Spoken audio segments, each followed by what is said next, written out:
I've seen rookies come in and see Bill coming down the hallway, and they would literally like just bust a left or right into a random meeting room because they don't want to look this man in his eyes. And I didn't think I was doing anything wrong. Because you don't know yet. I don't know yet. That's what I'm saying. Like, I'm not as... You're naive. I'm naive. This guy thinks he can go talk to Bill. Go talk to Bill. You know, like, can I not go what talk an to... idiot. If I was walking by you in the hallway as a second year or third year guy, I would just like, what a dumbass. Welcome to Games with Names. I'm Julian Edelman. They're Jack and Kyler, and we are on a mission to find the greatest game of all time. On today's episode, we are covering Week 14, 2012, Texans versus Patriots, aka the Letterman Jacket Game, with Super Bowl champion, national champion, and former NFL running back, my teammate, Stevan Ridley. And we get into talking the infamous Letterman jackets. Bro, you're coming up in our shit, swagging out, rocking these jackets like this is about to be a cakewalk. It was disrespectful. We also get into Rid's love for LSU. Being blessed with the opportunity to go and play in Tiger Stadium. You had to earn your stripes at LSU. Football is life down there. And what it's like in Bill Belichick's Doghouse. Just what the are you doing? Give me a break, Rid. Just don't even bring your ass back up here. And Rid stays for a very special Chill Line voicemail in this week's Chill Zone presented by Coors Light. You gotta stick around to the very, very end. Let's go. Games with Names is a production of iHeartRadio. December 10th, 2012, Gillette Stadium, Foxborough, Massachusetts. The 11-1 Texans roll into the Bay State for a Monday night showdown. Wait, what are they wearing? This is the Letterman Jacket Game. Massachusetts, the Bay State? I've never heard I that. thought that's Rhode Island. Steve, welcome to Games with Names, bro. I appreciate you having me on, man. I didn't know how long you were going to wait to get me in here, but I'm here. Well, we've been waiting because we just wanted to accumulate all the stories that we lived through. But the specific game we're going to hit today is actually a game that I reference all the time, and I'm so excited to actually go and talk about this story with someone who balled in this game. Come on, man. Today we're looking at the Letterman Jacket Game. Woo-hoo. Texans versus the Patriots. Week 14, 2012 game. In one sentence, why this game? And this game was special for so many reasons because I think we were both coming in two hot teams towards the end of the year. But ultimately, we had a little chip on our shoulder, man, because I think everything goes through Foxborough during that point in time while we were balling. And those boys came in rocking the Letterman jackets and all the good stuff. Hey, it looked good for pregame. But as y'all see as we get into this, man, we were all about the business. So that's why we picked this game, because it was two good records, two good teams going at it. But ultimately, it was Patriots Day. Man, is this the greatest game of all time?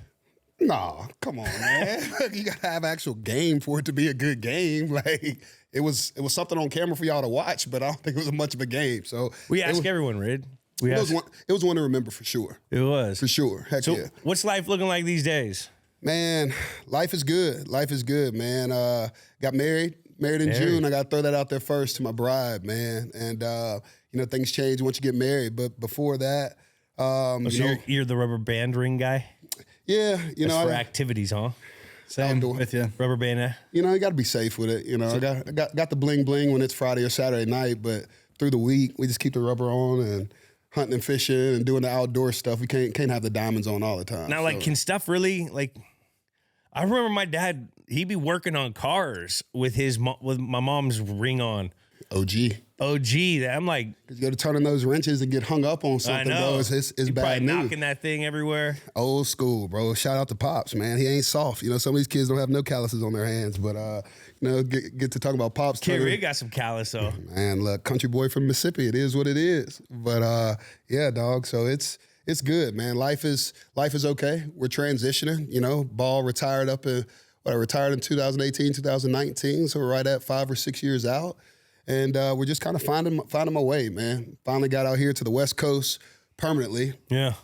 Spent many off seasons with this cat on the West Coast. He's lucky he was born in the great state of California. I was just a country boy dreaming, trying to get west, and you know, my bride was on this side for 8 years before me. I was back and forth, and then I finally made it official 2 years ago and moved out here to the West Coast. So get to pull up on this fella from time to time, man. So it's good. Love it. It's good. And I love it because we hung out a lot when we played together. You grew up in Mississippi. Yes, sir. So I spent a little time on the Mississippi River, did a little research about the Louisiana Purchase out in 1803 for $15 million. I mean, What? well, I was at the Super Bowl, and I was interested in the Mississippi River. You're from Mississippi. You also went to school at LSU. Can you explain some of this LSU, Louisiana crazy? I don't know. I was so interested with that area with the Super Bowl. How was it in Louisiana? All right. Shout out, man.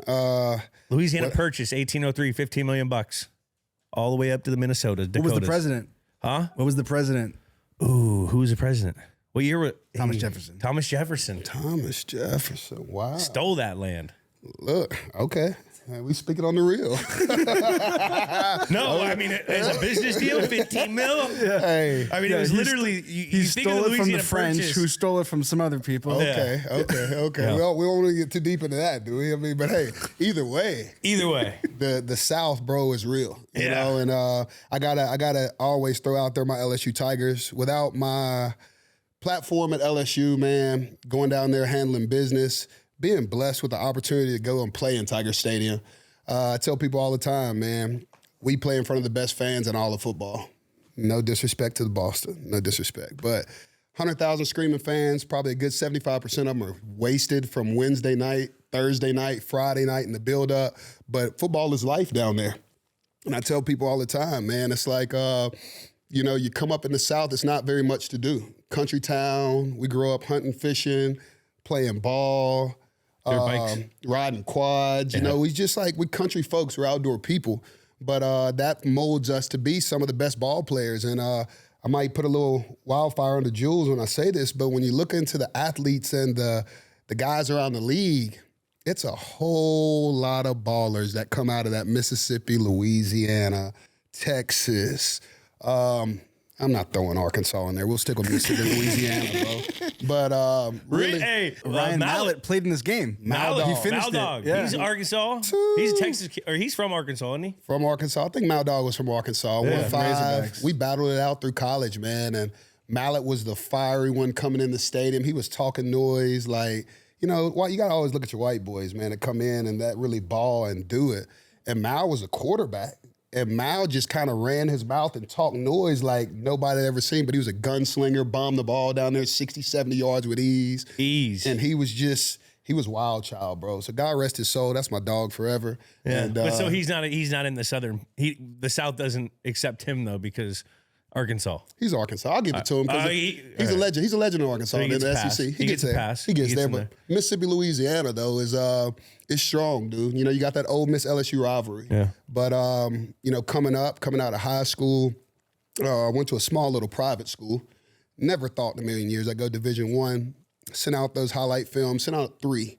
I wanted to stay close to mom so she could make it. Yeah. And the dream was always to get to LSU. So going back to that, man, it was really one of those deals that if they ever offered or said, hey, they'd give me a shot, it was a no-brainer. I was going. And it's by far, to date, the best decision I ever made to go to college in Baton Rouge. Because I tell people all the time, man, it's nothing like playing ball for the LSU Tigers, man. When you're playing there and you're balling, you're a god in Louisiana, man. Let me tell you something right now, Rid. Talk to me. Okay, when you play in front of 3,000 people in Kent, Ohio on your senior day, I'll tell you, that's a fucking environment that you got to see. Hey. All right? That's what you need to see. Stand up, Kent. Woo! Look, I'm laughing because my other teammate down the road, Roosevelt Nix, went to Kent State. And, you know, when I bring up these guys, I look at them like, they don't have many. But when I look at Jules and I look at Rosie, man, these are guys that are they don't have the respect, but every one of y'all that I meet come out of y'all James just Harrison, Josh Cribbs. I mean, the fucking Mac Daddy love in the league. come on, y'all grind. The Mac Big Ben, Max Crosby. Max Crosby. He's Kent State too. No, see. You got to claim the conference. In a Mac school, we go whole conference. Okay, It's a okay, team. okay. Our whole conference is a team. Okay. You know? Okay. So. Okay. Well, hey. But LSU, I mean, I just remember you always talking how crazy the environment was. You always, I mean, you clearly love LSU, and every guy that goes to LSU loves LSU. Like the alumni that come from there. Can you speak about some of the guys you play with that went to the league and just that LSU freaking tree of guys that go to the league? Who we got in LSU? Absolutely. Let's make man. the list. Absolutely, man. I guess I'll talk first on some of the ones that came in with, and then some of the ones that came behind. How about we do that? Because I want to talk about the ones who paved the way for me. All right, who paved the way? So when I came there as a recruit, Jamarcus Russell was quarterback. Jamarcus Dwayne Russell. Bowe was at receiver. Early Doucette, Glenn Dorsey, Tyson Jackson, Ali Highsmith, Brandon LaFell. JoJo was a little bit younger than those guys, but I played with JoJo. These were guys that I was coming in watching. The LaRon Landrys, the Skylar Greens. I don't know if y'all know those numbers. Trendon Holiday, being a little rocket, man. But these were guys that we played with, and if you look at the running back room, I called him my grandpapa, was Jacob Hester. I don't even know if y'all know that guy, but he was he was the baddest white boy that I knew before I met Jules. I'll say that, man. Because Hess was a running back. He was downhill, bro. And I really learned so much from him because he was a fullback before he was a running back. Yeah. So talk about that grit and the star power that you get out of the boot and you get out of Louisiana. I think it has a lot to do with how we grind down there. Like, we are really, truly, it's always us versus them. But we are the type of people that, I'm not going to say we're the scholars that you find at Notre Dame, but you're going to find some hardworking, die-hard, ball or nothing, sold-out individuals that just want to be great. I know. You guys took pay cuts when you guys got to the league. Well, I can't speak on all that because I was just trying to hold on. I was You a and them journeyman, Florida you know what I mean? guys, them Tebow teams, taking pay cuts when you came to the Patriots. Come on. Jermaine Cunningham, all you guys getting paid. Hey. It's good. It's good when it's good, but I ain't gonna say that.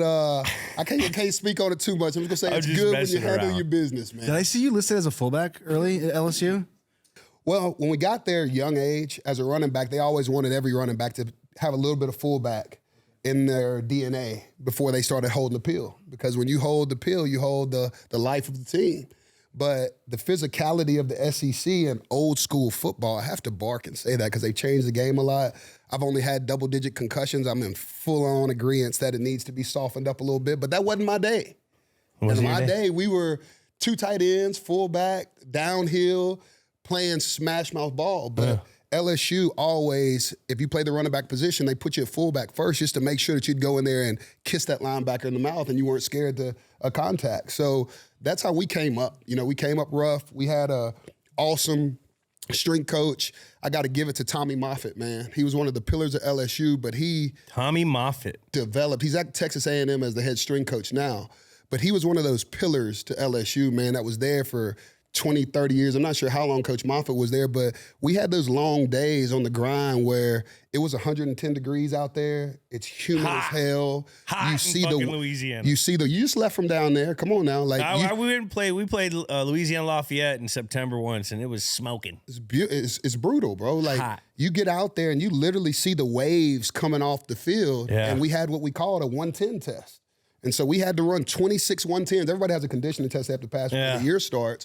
But that kind of lets you know where your teammates stood because the 110 test was no joke. Coach Moffitt comes out there, hands behind the line. Everybody's lined up. Offensive linemen go, your skill position go, your running backs go. But when I tell you guys were falling out, I'm not even stretching the story a little bit. Excuse my language, Mom. I watched a guy shit on himself and not stop, bro. Seriously, from running this 110 test. Because if you stopped and you missed one, didn't matter if you were on 21 or 7, you're starting over and you're doing this again. So nobody wanted to run that conditioning test any more than you had to. But this was the DNA of our team. You know, the conditioning test, because now granted, for the listener, they build these boys up to get to there throughout the off season, and then they get like 2-3 weeks off where they get to go home, and then they come back before the season. That's when they hit it, or it could be before they leave for the season. So they build you up. Yeah. So you've been working and you've been seeing guys shit and piss themselves to try to get to this point to this day. Yep. But like the conditioning test is always like, you see men cry. Yes, bro. In college. In college. The pro ones are a joke. Yes. But when you go to college, we used to have to do 10 300s with a minute. We had like a minute to do the 300, and you had like 45 seconds rest.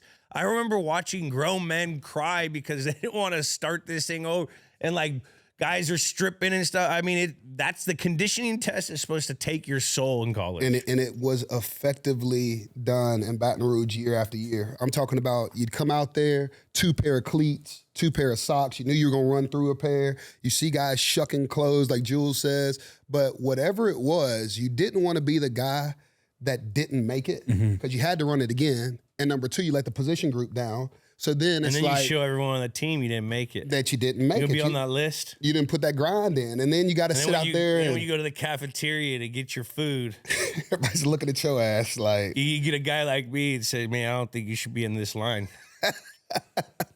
Maybe you should go hit the fucking treadmill. That's really how it goes, bro. You got to earn. I mean, what the fuck are we doing? We're supposed to go to battle with this guy. He can't do the conditioning test. You ain't even ready to go. We're supposed to be in 2-minute drill for the fucking Super Bowl or Real the talk. national championship, and this guy can't make his fucking conditioning. We're gonna rely on this guy. Can we depend on you? That's like the same thing if this guy was to cut the bomb. Like, is he going green or red? We're gonna rely on this guy to cut the fucking bomb, the wire. That's how important it is. You're the guy in Full Metal Jacket who like puts them on and gets the oranges over. That's you. You're the ringleader for that guy. No, I'm just saying. Dude, Let's go conditioning test, boys. it comes down to, like we say, earning your stripes, bro. You had to earn your stripes at LSU. You had to come in that thing ready to play. The big dogs were out there, and they weren't checking up. Some of them boys are running 26 110s, and I remember one time, man, we were so physically in shape. And the team was freaking, this is another funny story. When we were out there freaking running, we had, I think Coach said if we had a certain percentage of the team pass, because we never made that like 100%. But he's like, if a certain percentage of the team passes, we'll only run it once. And we smoked it. Yeah. And Coach Moffitt was pissed that we won. He was like, on the sideline. So we went from running 26 110s, and he made us run gassers after that. But I want to say we ran those 26 110s, and gassers were from sideline to sideline. You'd have to go 50 yards over, 50 yards back, but we'd have to do it twice. And so it was equivalent of running a down and back 100, but you go 50 at a time. It's harder because you got to stop. You have to break down. When you got to touch lines and stop, you got to you got to slow the engine down, and you got to rev that shit up. Yes. It's not like you're cruising on that goddamn freeway. You can put that thing in cruise control. And get on out there. That gas, the mileage goes down when you stop and start. Hell yeah. It's the same thing in a fucking body. It's 100%. Because 110s, the secret is you get in shape. If you get out for the first 30 or 40 yards, you can coast on across down there. I always dug for the first, I was always a rabbit. Get out. I would get out. Jules is high energy, bro. I mean, as y'all know, call him a squirrel, it is what it is. Fucker never got tired, bro, ever. And I mean, but it's just who he is. And so we'll get into that later on when I first laid my eyes on him, man, and the love that I have for this guy, man. Before we get out of LSU, what are your thoughts on Brian Kelly? What's going on? Are we accepting him? Is he? I mean, you're part of you're part of the brotherhood of. Is there a mouse in your pocket? Oh, you? I'm not. What do you mean? I'm not against him. I'm not all for him. You got to win this year, though, right? Say it again. You got to win this year. Did we make it to the playoff? Hey, buddy. Let's just look at the last few head coaches that we've had at LSU. We are not afraid to pay you to get the hell out of town. Okay. So I'm just gonna be real. We have ballers, and we know we have ballers. We're strong every year. We need coaches. We need leadership. And I think that's what they looked for in BK. And I'm not giving up on BK. I just say that BK's got his work cut out ahead of him, and I don't think he's too comfortable in Baton Rouge right now, even though he's the head man, because our standard is not where it's been the last year or two. Like, it's like natty or bust around that place. And then if it's not natty, it's like 1 or 2 wins, and we'll let you make it until next year. So those boosters ain't afraid to throw that cash and make sure that we get the right people in there because we know that we have the players there and the culture's there. It's built, and we have a standard, bro. And we believe the SEC goes through us, especially with Saban being gone, for God's sakes. I mean, that was the only person that we had that was a giant that we knew every year. Whoever wins that LSU Bama game, most likely is going to be in your national championship talk. What about Georgia? They're on the other side, bro. Okay. They're on the other side. But some would say who we're going to Brian see. Kelly's in a sticky situation. Sticky situation, bro. Not because of the humidity. And Baton Rouge. And Baton Rouge, dude. Because, hey, it's winter go home around there, bro. Truly. National title in 2007. You got before we got to put a stamp on it. How was winning a natty in college? Man, it was awesome. It was awesome. I was a redshirt freshman, so I got to say that. So I think it all goes back to like, hey, you have kids. I don't have kids yet, but it goes back to your upbringing and your childhood. When you come in as a freshman, and the first year that you get there, Matt Flynn, Jacob Hester, Brandon LaFell, Demetrius Byrd, those guys lead you to a national championship against Ohio State, Beanie Wells, big back. Love me some big backs. I'm a big back myself. So remember big backs like Beanie Wells, Ted Ginn Jr. They had a squad. But where did they play? They came down to New Orleans. Is it home cooking or is it just, hey, we're going to ball out for our people? Did it feel like a home game? Every time, bro. It is home. It's an hour down the road. So if you got to see the Tigers in New Orleans, good luck. Now, would you guys take the Mississippi River or would you take a bus? Because you could take the river from Baton Rouge all the way down bro, to New Orleans. That'd be real festive. We're on the bus, That'd be real bro. festive. We're on the bus, Could you bro. imagine? Could you imagine on a steamboat you guys are on? That'd be fucking hard. Come- LSU Tigers on a fucking steamboat coming down. Coming off the boat, bro, like a bunch of Vikings or something, huh? What? I'm just saying. Nah. I think that's what they should do. Like a Vikings. Hey, look, that would be kind of tight. A Southern Viking, bro. We just ride in by boat to any of the home games. Close. That'd be intimidating if I was a northern team and I saw a fucking riverboat, steamboat, whatever they call them, fucking like with a casino on there, coming with a whole bunch of crazy dudes Let with Mike like run off the boat trumpets and first? shit, and a bunch of beads coming everywhere. That would fucking intimidate me. I think you guys need to do it. Could y'all tell this guy just left Mardi Gras in New Orleans for the Super Bowl? Huh? What you mean, dude? Nah, dude. Did he get a taste of the South? I went to Louis Armstrong Park. Okay, no big deal. Fucking, I'd walk through that bitch. That shit was sick. Took a couple pictures of the statues, me and Louis. Oh my God, dude. Look, Jules. Classic. I don't even know what to say right there. I can't even mess with this dude. It was awesome looking back at that 07 LSU season because, it was a 2-loss championship game, but a championship team. But those 2 losses, triple overtime against Arkansas and then against Kentucky, were some wild games that are totally in like games with names level, memorable moments. Yes. It's now that you say that, the Kentucky game where we went up there, I remember that being the prettiest grass I'd ever seen in my life, bro. But it was like really thick. Remember how Bill told us in London, bring your spikes? Yeah. I got benched that game, by the way, for not having my spikes. But when I went to Kentucky, it really was like this thick grass. Kentucky Blue, Bubs. But That's what they call it. It's awesome up there, bro. The weather was nice. It was crisp, but we were the big dogs coming in, never really underestimated anybody. What year was that? 07. So that was the year we played them. I played them, and we almost beat them. Yeah? Yeah, I went crazy. We went to Kent State, went to Kentucky. I think we were tied at halftime, and then they blew the brakes off us at the end of the game. Wasn't Randall Cobb? Was that when Randall Cobb Randall was up Cobb there? was there, and they had the tall number 14. Who was the tall Woodson, the quarterback? Yeah. Jules, I love that almost beating them is 56-20. No, but we were For tied Kent State. at For Kent halftime. State. For Kent State. Hey, we were tied at halftime, bro. Good fight. Or were we up at halftime? But they I made had them a look silly. 14 and a half. Oh, yeah, that was huge. We went up 14-0, I think. Were you balling? I was balling. Come on. No, see what I'm you talking didn't. No. You went 7-0, and then they scored. Then they went up 14-7, and then you tied it late. Hey, I mean, that's resilient. That's called answering. That's building a lead. That's just a young... Okay, we ran out of bodies, bro. Hey, y'all went deep Jules, enough, huh? Jules' stat line, 12 for 28 for 129 yards, touchdown and an interception. What was my rushing? 24 attempts, 135. There you go. It's getting active on the wheels, Bubs. Active. See what I'm talking about? Hey, I didn't even know this cat played quarterback until, I got to talk to him a little bit. But, hey, can't take it from him. Can't take it from him. He's going to get it done one way or the other. It don't matter if it's special teams, receiver, quarterback. Say, give the Joker the ball, let him do what he does. You're a hunter. We're talking about Louisiana. You love the fucking outdoor shit. Do you ever hunt with Matt Light? I have not hunted with Matt Light yet. Me and Matt have talked about it a million times. You went to the shootouts, right? I went to his deal that he has up in Rhode Island. Yeah, the shootout, Matt Light shootout. Made it one time. He had freaking army tanks and all kind of crazy stuff there. I got to get on the books with Matty Light. You got it. He's having something come up soon for. I mean, Matt raises money for everything. Yeah, but it's something for the Matt Light Foundation. Yeah. Were you there when we found out he was hunting on the property? No, but I did see that video, and as a true hunter at heart, he's brilliant because animals always find less pressured areas, meaning they're going to go where they're not going to be shot at. So, of course, they're going to camp out around the stadium where they think nobody's going to kill them, and a real killer like Matt Light's like, I know there's something in here. So, hey, I tip my hat to Matty Ice for that because, hey, bro, somebody's got to get it done. What are your thoughts on the Vrabel hire? Man, Vrabel coming back. I look at it, man, former player.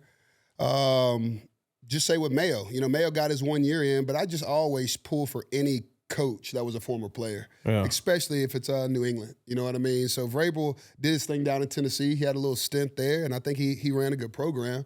But, for the organization and, this rebuilding phase that we're in, nobody likes to say it, but it's the reality. We're in a rebuilding stage. Our time there, the dynasty is definitely dead and gone. And so when you look at Vrabel and him coming in, I'm not shocked by the hire at all. I think that they're going to try to piece together a few old names that are familiar and then probably get some new juice in there as well. But I think overall, it is what it is, man. It's a tough business to be in. You never played with Vrabes, neither did I. But what do you remember hearing about Vrabes, like legend in the locker room? Did you ever hear about him anytime in the locker room or the facility? The little bit I heard about him, I heard that he really was not a man that gave too many fucks about anything. Like he was kind of like outspoken. Asshole. Yeah. Like just he was a challenger. He challenged guys. Yeah. I've heard that about him. Now, I've only met him like once or twice, but I heard he was just that attitude that you need in a locker room. You know what I mean? That was him. So like as a outworked coach, you, and if you didn't work to his, like I remember hearing that shit. I think it's a great hire. I feel bad for Mayo. Oh, of course, man. But, of course. With all that said, Vrabel's brought a team in Nashville to a 1 seed with Tannehill as the starting quarterback. Come on, championship game. I know they had a generational running back with Derrick Henry, but the king. Yeah. Like they were 1 seed. Let's talk about running a program. Hey, look, this and go back. I got resume. I got to give it to Mayo. That's his first year in. So I hope he doesn't count himself out. I hope nobody else in the league counts himself out. But that's his first swing at it. Vrabel has run a program. You know what I mean? And so when you look at that, it's like you can't discredit anybody's body of work. And he's got a good body of work. So he's familiar with the Pats. I like him with Mickey D's too, because Mickey D's is back. Josh McDaniels. Gucci. I call him Gucci. Mickey D's, Gucci man. I called him Gucci because Gucci loved to hand me the ball every now and then. If it was up to Tom and Jules and the big fella Grunk, guess what? They're going to spin that bitch out there 80 times a game. Every now and then, Coach McDaniels will sprinkle in a few runs for the kids. So, hey, I love you, Coach McDaniels. I love you, Josh. Swear I do. What about Matty P going to Ohio State, D.C.? You just told me the news. I didn't know that. We just saw Matty P here a few weeks ago. I know. So that's dope. Matty P is defensive guru, man. And I'm happy for him. Heck yeah. You got to get some good media. Everyone hates on him too much. He's a fall guy for a lot of shit, I think. On Matty P? Yeah. Matty P, I wasn't on the defense side of the ball. We weren't on that side of the ball, so we might not have seen that side of coach. The fans be getting on him. Matty P knows football. Yeah, he does do that. Now, he's got like a photographic memory. So like that means he can remember all the situations he's been in. Yeah. He's a nerd. And defense is his shit. I mean, let's be real. I mean, he's a hell of a D coordinator. I just don't understand how a lot of people hate on him. He's jumped on a lot of grenades too. And not doing well in Detroit, people didn't like that, and then the narrative built. Yeah, no. People are done. I guess, but the outsiders always got something to say, Gats. We know that. Yeah. Like they really do. And I think everybody, this coaching world is tough. I see so many players that are jumping into it and they want to run with it and do it. And hey, just because you know ball doesn't mean that you're necessarily a leader of men, and that's what you got to look at with a coach. You got to not only just have your football IQ up there, you got to be able to lead guys, motivate guys, know how to hit that switch, when to back off. It requires a lot. Yeah. So I look at Matty P. Matty P's been coaching for how long? Probably as long as I've been alive. So he's more than qualified. No, I don't think that long. 20 years? You're 28? No, I'm not that young, bro. What did you say? He's probably been coaching as long as I've been alive. That was sarcasm, but I'm just saying, he's been coaching a long time. Would you say he's been coaching 20 years? I was about to say 28, I was about 35 years. He's been coaching 35 years. Has he? I don't know. How old? You're 35? I'm 36. I just turned 36. 36. Close enough. Close enough. Yeah. I'm just doing math. That's the Matty P thing to do. I'm doing the math. Checking you. So I think that's fair. But I think Ohio State, they got a hell of a hire, bro. I mean, on the highest level, you look at the time that we were in New England and he was calling the shots. Our defense was strong, bro. Look at that. Let's just talk about his defenses a little bit. Yeah. Look at that linebacker core that we had to bang it out with every day with Brandon Spikes and Jamie Collins and Dante Hightower and Rob Ninkovich. You know what I mean? Big V in the middle. Devin McCourty, Patrick Chung. I mean, it's like, does he know talent? I think so. I mean, so get him on a college level. Let's see what he can do with some kids that are See trying what to he can do. come on up. You know what I mean? So good for Matty P, man. Congratulations. Heck yeah. I think Chip Kelly 1 year offensive coordinator. Now he's the offensive coordinator for the Raiders. So Ohio State's a pipeline. You bounce around, bro. Ohio State really is like stepping mat for guys to get there. It's the new Alabama. The new Nick Saban. Yeah. And then wasn't Herb there before he went back to it? Before he went back to Jacksonville, Urban Meyer? Yeah. He was up there for a little bit, Yeah. and he jumped to Jacksonville after that. So you're right. It's kind of like a pipeline. Funneling coach. Pipeline. Yeah. We spent some crazy times in Foxborough. You gotta. I heard when you were coming on, you got a little checklist of things you want to go over. What do you got? Bring out the list. Bring it. Let me see the list. Man, let me see what we got, man. Y'all got the list? You got it here. Can you see it? I can also. No, he got. Rid wrote it down. He put it on a notes app, which I have a notes app that I put a password to, and I don't know how to find the password. I'm never gonna be able to get the notes. And I need these notes. Hey, well. I can't. Have you tried Squirrel 11? I don't know, dude. I've put in I can't remember what state of mind I was when I did this. You locked yourself out, bro. I'm locked out. I need the fucking info. I feel like the guy from Bitcoin. He's way worse than you, bro, with that deal. God. Hey, well, oh, that's funny as Let's hell. see this list. What do we got? Man, we pulled up a list, man. I had my best friend, man, marketing agent. You didn't see Red without Moose. Moose has been around since day one. If y'all know any of Jules' best buds, man, me and Moose have been rocking since college, bro. We came to the first college class together at LSU. He's from Ruston, Louisiana. Ethiopian. Yes. Well, no, Eritrean. Eritrean, but Yes. I thought he eats it's the same. It's close. Close enough. Yeah. Close enough. And East Africa. I mean, he's freaking as good as gold, bro. But Moose sent me some stuff. He's like, Red, you going to the episode? He was Me like, and Moose got some stew in some of that sourdough. It's like a sourdough. he put that seasoning in that gumbo. Is what he did. Yeah, no. We're talking about Ethiopian style food. Oh, yeah. Because we just went to his wedding. the- It's like a stew, and you have like a sourdough. The bread. Pita. The bread. Yeah, it's The like pim- it's not pita, but it's I got it. really I good. got it. It's delicious. called injera. Injera. Yes. Remember we yes, had yes. that? His wedding was cool. They had like traditional Did a little- Ethiopian. Did a little dance. We did you know, dancing and shit. Came out, We had, came like, out in the all his family members were all in like traditional African tradition, African get up, stuff. It was crazy. and at the, It was at the- beautiful. at the top of freaking New York City Top of somewhere. New York on the hey, edge. my boy, you came a long way. I got to go ahead and give you a shout out. Came a man. long You way. Came a long way from Ruston, Louisiana, and Moose and me have been hand in hand every step of the way since I first talked to Jules. He's been around, but he just sent me some little pointers that we're gonna have to talk about because he was like, "Y'all talking about what game?" And he was like, "Man, make sure y'all throw this in because me and Jules got more stories probably off the field than we do on the field."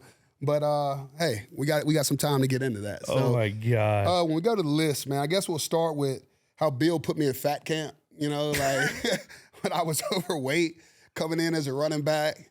And do you want me to go ahead and elaborate on that story? For What starters? is fat camp? Man, What is it? man. Heavyweights? Man. Did he bring in Ben Stiller? Tony All right. Tony Perkins? Bro, it's one of those deals. Fucking Belichick says Tony Perkins right now. Man, you get to New England, and of course you're going in there, and it's Bill Belichick, and Bill's intimidating, bro. Like, you got to give it to him, man. Like, he knows what he's doing. He's got a system in place, and you don't mess with him. You know what I mean? You just don't. You respect him. You're in the presence of one of the greatest to ever do it, if not the greatest coach to ever do it. I'm going to give him his, man. He is. Because I played for a lot of ball coaches. But, you have that meeting where you come in there and you're a rookie. He gives you your playing weight. And he brought me into the office because I go to the weight room and Coach Nash, hop on the scale, Ridley, and I hopped on the scale. How much was it?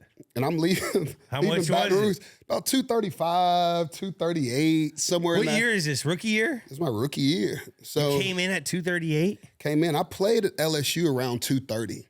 You know what I mean? Like as a running back. But 8 pounds is 8 pounds. 8 pounds is a lot, bro. 8 pounds is a lot. And you wait till the story gets going because y'all don't understand. What's the weight? What's the weight? So Nash gets in there. Coach Nash is our strength coach. And he's like, Ridley, hop on the scale. So I hop on the scale, and I think I was tipping that thing at between 235, 240. SEC running back between the tackles. I'm a big back. Hey, I obviously did something right because, Coach, you drafted me. You like what you saw. Nash is like, Ridley, you got some work to do. And I'm like, all right, I ain't scared of work. Coach said you got to be at 220. I said, 220? How? I said, Nash, you're tripping. I told you you're tripping, bro. I said, nah. He said, don't ask me.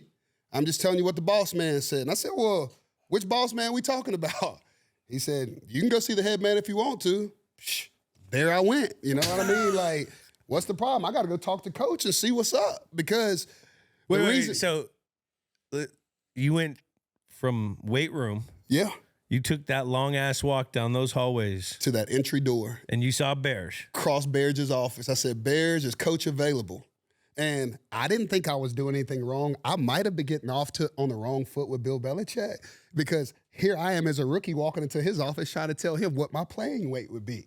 But what do I know? I'm a rookie, guys. You know what I mean? I'm just coming in like, Coach, come on. So Nash is telling me I'm 235 on a light day. 240 if I finish leaving the breakfast buffet, eating my bacon and omelets and grits that I get every day. So he's like, we want you at 220 by a certain day. I can't even remember what he said. So I was like, man, that's impossible. I was like, there's no way I'm going to be able to do that. So I walked back. I said, all right, Coach Nash, I'm heading on up to go talk to Bill to see what's up, see if I can kind of work this out. You thought you were going in there to negotiate a couple pounds. Go talk to Coach. You thought you were getting a couple. Coach, you give me 228. Hey, anything. We meet at. Can we meet in the middle? And y'all, when I tell y'all, Coach is So wait, paint the picture. You walk in. Where is he? Is he at his desk at his computer? Okay. So I leave our weight room, walk through the locker room, go by our meeting room, go down the hallway. And of course, I'm not really as scared or because you don't know yet. I don't know yet. That's what I'm saying. Like, I'm not as you're naive. I'm naive. This guy thinks he can go talk to Bill. Go talk to Bill. Like, can I not go talk to idiot? Hey, and truly, when I look back on things now, if I was walking by you in the hallway as a second year or third year guy, I would just like, what a dumbass. All right, so you pass Bears. Look, so I come down the hallway. You're saying all this to say, I have seen, I don't want to get too far off track, but I've seen rookies, y'all, like on my back end, because I was there for 4 years. I've seen rookies come in and see Bill coming down the hallway, and they would literally like just bust a left or right into a random meeting room because they don't want to look this man in his eyes, bro. Like, yeah, Bill comes down the hallway. I'm not making this up. Cut sweatshirt, hoodie on. Looks like he's been in his office for 3 days. His car hadn't moved. Like, people are like freaked out. You know what I mean? So I didn't know what to do. I walked down there and I'm like, hey, Bears, you can't get to Bill without going through Bears. But if you make that right into that office, you better have a damn good reason to go in there. And I had a damn good reason that day, Coach, because I can't drop all this weight. How you trying to get me to drop it? Let me show y'all how much he cared. I walked in. I said, Coach. And he's at his desk. He's at his desk. He's sitting at his desk behind his desk. I said, Coach, can I come in and sit down? He said, yeah, Rid, come on in and sit down. Okay. Did he know you were coming, or was he blindsided? He was blindsided. Okay. He was blindsided. Bears let me in. Bears check said, Steven's here to talk to you. Did you tell Bears why you were talking to him? I can't really remember those details, but I definitely. What did Bears go? Sure.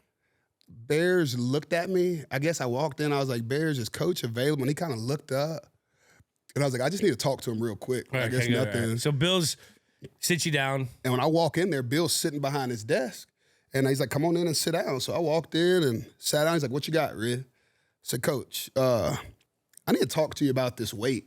I was like, "I just weighed in, and Coach Nash told me at the weight that you have told him that you want me to play at. And I'm just making sure this is the right weight and this is not like a mistake." And he said, "Well, what's the number?" I can't really remember what I had and yada yada. I said, "Well, the number is." You could have gone right there. If you wanted to make the decision, you could have said 225. Because if he didn't remember the weight, maybe he would have agreed at 225. All right, you messed up. Go ahead. I should have had a better negotiation tactic, is what Jules said. But I'm just in there trying not to die and starve myself out at this rate. So I go in and I say, "Well, Coach, this weight that you want me at," I said, "Coach Nash said you want me at 220. And I said, "That's impossible." So I'm just telling you right now, I don't know what it is. And I said, "I don't know how you want me to get there." I said, "I'll bust my ass and do whatever." But I'm like, 220. I said, "Can I just tell you a little bit about me?" And like he doesn't already know, you drafted me. The Patriots investigate everybody. They know everything about you before they even get you in the building. So I said, "Coach, what did he say when can I tell you about me?" I said, "Can I tell you about me?" And he was like, "Sure." He's just dry. He's not gonna do much. I pulled out my driver's license. And I pulled out my driver's license. It's a true story. I pulled out my driver's license. I said, "Coach, see, look, I'm 240. I just want to show you this." I said, "Coach," and I promise it's a true story. I said, "I just want to tell you, if you can look at my driver's license," I slid it on his desk. I'm bold as a rookie. He's like, who's this clown? You know what I mean? I said, "These numbers that are on my driver's license are from when I got my permit in high school before I even got a driver's license, my permit. And on my permit at 15 and a half years old, I was 5'11", 220 pounds. That's how much I weighed in high school."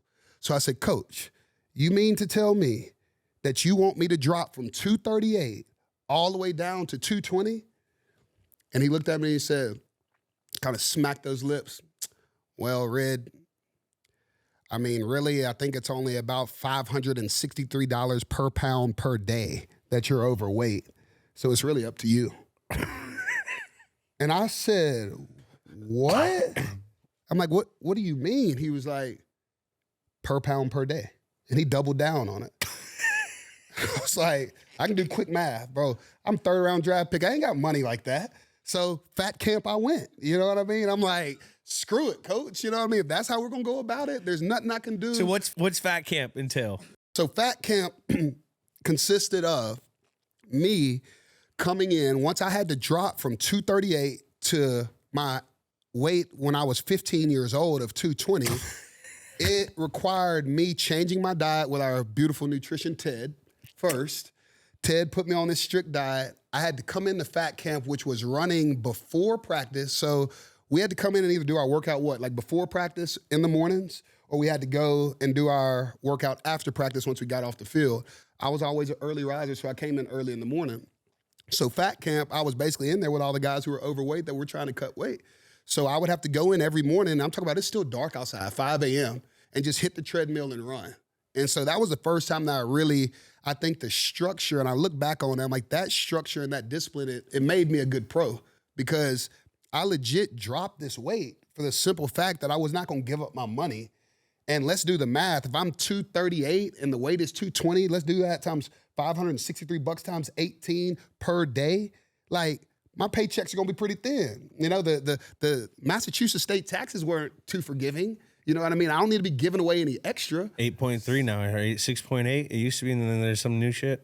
Something crazy. So I got on board with the program, and coach didn't really yell at me or nothing like that. But I don't know if I kind of rubbed him the wrong way from jump. But it was just one of those deals. It shook me up as a rook. I'm like, how in the hell am I about to drop 20 pounds or 25 pounds? And you want me to run between the tackle, bang it out with the Brandon Spikes of the world and the Gerard Mayos of the world, linebackers at 255. Were you better at 220? Quick as a cat, man. freaking nasty, dude. Like, once I got to that playing weight, I'm like, hey, Bill knows what the hell he's talking about. Who else was in fat camp with you? Dude, I think Big Marcus Cannon was in there early, y'all. Cannon used to cheat the fucking scale. Remember that? One time Marcus Cannon, he used to have to weigh in all the time. He was always in fat camp. He was just a big boy, though, probation all the time. Huge. And he would go in and he would do it with a towel on his weight, and then he'd have a pencil right like here so he could leverage himself up. Lean. Remember? Lean on it? Yes, he could lean on it and lift it up. And he would fucking make it. They caught him like 3 times. Fucking Cannon used to have to. He was in fat camp like his whole career. It's a grind, bro, because people don't really realize. It's like, man, once coach sets this, coach didn't just start coaching. It never goes up either. No, that is your weight. So my 4 years in New England, I played at 220. But, bro, I never was like a top-end guy. I never had, like, breakaway speed. So I always prided myself on living by 5 yards a carry. Like, if I get 5 yards every time I touch this pill that's halfway to a first down, I can bang it out with whoever. DBs, safeties, I used to hit those motherfuckers like speed bumps, bro. Like, I wasn't even worried about it. I was just downhill with it. But once you got to the league and you had to lose that weight, you became more of a pro. You know what I mean? And so Bill went back, and after we didn't get the negotiation the first time. I think it was about halfway through the season. I'm like, Coach, can I get a couple pounds? Give me a little bit here or there. He still didn't lighten up, but it was just like I learned to respect that, bro, don't question, just do. You know what I mean? Because it made me a hell of a running back. It really did. And I would have never been there and never even thought about playing that light because I didn't think I had the pop behind my pads to be a first and second down back and a short yardage back like I was, but I was wrong. I can say that. He's probably at that point in his career seen about 1,000 of you. Yes, correct. And knows the weight that he wants to make. He's seen the Herschel Wall. He's seen them all. Seen them all, bro. So he wasn't worried about what I thought, Shut up, Red, and get on the field. We had to bleep a story from Bears that he didn't want out there. Can you talk about this story that I think the gun story? What did we call this story? I'm a murderer story. Okay. This is how this goes down, man. As y'all can see on my hat, man, I'm a hunter, dude, through and through. Much as I love ball, I love killing greenheads. Your Instagram is a dead duck museum. Is a dead duck museum. Shout out 247 Hunt. That's my guys, man. I found my family outside of my football family with my homies. I got to give them. You love the Second Amendment. I got to have it. Bro. Like, I am a patriot to the heart. What do you mean? My Second Amendment right. So give me my guns. Give me my suppressors. Give me my thermals. I love to hunt hogs at night. I love to shoot greenheads in the swamp. It's just what we do. You know what I mean? I'm from Mississippi, born on the Mississippi River. And there's nothing to do out there but hunt, fish, play ball, race some cars, race some bikes, do some stuff that's going to be fun because there is no city. We're in the sticks. So you got to have it. But going back to this story, my other best friend, Moose, is my road dog. My other roommate in college, his name is Jared Ely.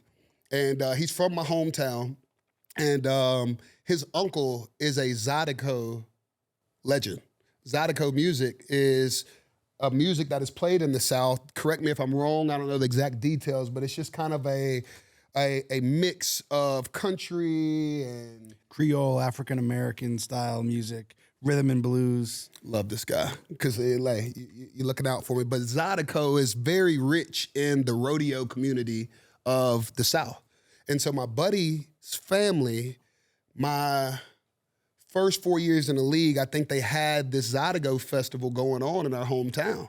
And so when Zydeco would come around, bro, you would have lines down the hallway of people bringing in their horse trailers, bringing in their buggies. They had a drag strip set up. They had a rodeo ring. And Rid was the big dog coming back to the hometown. I'm rolling in with freaking all the quads on the trailer, big lifted trucks. I'm coming in. The homies are stepping out. Somebody told me the other day, they said, man, Rid, I'll never forget when you pulled up the Zydeco, you had about 8 bikes on the trailer. And I'm just wondering, where the fuck are all the riders at? Like, I have more toys and just shit because I was a country kid that had made it. What else do you expect from somebody from the South? So how lifted was the truck? Oh, bro, we're up there. We're probably 8 or 10 inches riding on 40s, 24s on 40s. I'm going to say this. I was the first person, you're going to make me tap into my roots, bro, but I was the first person to drop a Dodge Cummins engine in a Ford F-250 and then put an Allison transmission in the powertrain. That's when you know your country. So I'm throwing Dodge into Ford and Ford into Dodge. Mixed all three of them. I got the best of both worlds, of all three worlds. But back to the I'm a murderer story. We pull up to Zydeco, and we pulled up to Zydeco. Like I say, it's a bunch of country folks rodeoing, riding bikes. What else do y'all think is out there? Guns, of course. So as people are going into the Zydeco, we've already parked and set up our deal. My buddy got a new pistol. My buddy Jared got a new pistol. He's the one that's running the festival. In his backyard, we're sitting in his backyard. He has some targets set up where he sights in his rifle, sights in his pistols, whatever it is. This is legal. 100% legal. Okay. We're out of the city limits. In Mississippi, as long as you're out of the city limits, you can blaze like freaking Yosemite Sam. I mean, it's like whatever you want to do. But we have the target set up. And of course, Moose is filming and catching this because me and my partner are sitting there side by side, earmuffs on, shooting at targets. And I put a Rick Ross song, because I've been playing with the social media way too long enough to get me in trouble, but I put a Rick Ross song behind it, Black Coffins. And and the name of the song is 100 Black Coffins. And it's by Rick Ross, and I put it in black and white. So it was like in this like slow-mo, and you just see me and my buddy up here shooting these targets, and I literally just unloaded. Pow, pow, pow, pow, pow. And probably missed the target every time, but I caught the video and I posted it on my social media. No big deal until Bears rings my damn phone, and I'm like, this has never happened before, and why is he calling me? So Bears calls me and says... Is it you have him saved in the phone, or is it just random? Bears Nigerian. I don't know if I pronounced that the right way. Bill's secretary is what was in my phone. It's still in there right now. So when I saw this name come across my phone, my heart just hit my stomach. And I'm like, this ain't good. How long after the post? 30 minutes. It was like no time. Like I said, hey, the page got like the FBI, bro. They don't miss nothing, okay? So he called me, and I answered the phone, I'm like, hello? He said, Red. I said, what's up, Bears? He says, Coach wants to speak with you. I'm like, all right. So I sat on the phone. Bill gets on the phone, and I guess he hops on. I was like, hello? And Coach says, Red. I say, y'all gonna have to edit this because my mom's gonna punch me in the face for using this language, but you know Bill loved them F-bombs. Coach goes, Red, just what the fuck are you doing? And I'm like, what you mean, Coach? The freaking post that you just put up there, really think about it, man. You're unloading a freaking pistol on a video on your socials. I mean, we just had a guy arrested. Give me a fucking break, Rick. I said, damn, Coach, like I wasn't even thinking about it that way. You know, I'm just back home chilling with the boys, shooting targets. Better yet, just don't even bring your ass back up here. I was like, whoa, did I just get cut? Like, how does this go down? So I looked at my boy and I'm like, bro, I don't know if I got fired or not. Like, what's going on? So Bill hung up the phone, or we kind of had some choice words. No, before he hung up the phone, we're going to cut this part, but I got to continue the story. So y'all just choose if y'all want to say it or not. But when he told me, he's like, just don't even bring your ass back up here. I'm like, oh, wow. So automatically I went into, Coach, I have the utmost respect for you. I did not know that I had messed up that bad. I said, there's targets in the background. We weren't doing anything wrong. I said, you're comparing me to a murderer because I'm shooting targets in the backyard.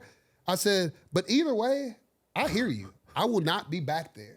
And I'm going to let you know this. My faith is in God and upstairs. I said, this is not the end of my career if I am cut. And I hung up the phone. It was probably a dumb move to do that. But you hung up on Bill Belichick? I hung up, bro, because I was blown away. Like, you just called me a freaking murderer because I'm shooting at targets in the backyard. This is what we do on a regular, bro. Like, this is life. So I hung up, and probably wasn't the smartest thing to do. And within, like, I would say 30 to an hour, I got another phone call, and it was Bill. And he says, you know what?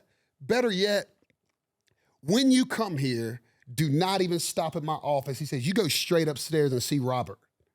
I'm like, Robert, Mr. Kraft? I'm like, oh my God, bro. Like, I'm like, I don't know how this goes, because Bill, whether y'all know it or not, Bill moves the needle on everything around there. He's making all the calls. So for him to push me to the big dog, I'm like, bro, I'll just stay in Mississippi. Hey, bro, I'll take the first option. How about that? Let me just stay right here where you told me to stay. So, man, I called Moose. I'm like, Moose, bro, I said, guess what? So I told him, Moose was like, I told you not to post that video, Rid. I'm like, what are you talking about? I'm like, either way, he told me don't even come back. And then he told me to go see Mr. Kraft. Like, bro, what the hell am I going to do? Like, I don't know what's going to go down. So a few weeks went by. We had to come on in for camp and stuff. And I showed up on the first day. And I did like Coach said, it's simple instructions. I just took my ass on up the stairs. Where's Mr. Kraft's office? Scared to death, man. Heart beating. I didn't know what to expect. So I walk on in, and I'm on eggshells. And first time going to Mr. Kraft's office, he's got like all this Patriot memorabilia, paper stacked up to here on the desk. And he's like the most soft-spoken, nice guy ever. And I'm like, am I about to see his dark side? Like, what is this? What's going to happen? So I'm walking. So you sit down and Mr. Kraft's at the desk. Bro, I come in, I'm sitting on the desk, bro, and I'm sweating. Now, does he like, when you come in, does someone tell him that you're coming in? Mr. Kraft, Steven's here? I don't remember that part. Did he have glasses on and raise his head up to you and pull his glasses down a little? No. He met me at the door. Okay. And I kind of remember that slow motion walk in there. You know what I mean? Like, I don't know if it's going to be my last walk in Patriots Stadium. Is this going to be like a little talk? Am I going to be suspended? But I'm just walking in there, and the whole time my back's to him, I'm like, I don't even know what I'm going to say. Like, so I'm just coming in. I don't even know where to sit. So he walks around his desk. He's like, come on in. Take a seat. You know, super nice. And I just sit down, and I'm like, how are you, Mr. Kraft? He was like, I'm okay. How are you? And I'm like, in trouble. Like, obviously, I done messed up. He was like, look. And he kind of looked at me, and he looked over at the door, and he got up again and went over to make sure the door was closed. And I'm like, oh, shit. Like, I'm just like literally sliding down in my seat. I'm like, bro, you blew it. You straight up blew it. He says, look, Steven, we love you here. He said, you're a great Patriot. He says, yeah, you're a good kid. He was like, sometimes Bill can be a little bit harsh. And my heart just starts like, hell yeah. It's me. Yeah. Bill can be a little bit hard. And I'm like, yeah. And I'm not saying too much, but in my mind, I'm like, yeah, he can be, but I'm not trying to piss him off or step on their toes. And he's like, let me tell you a little story.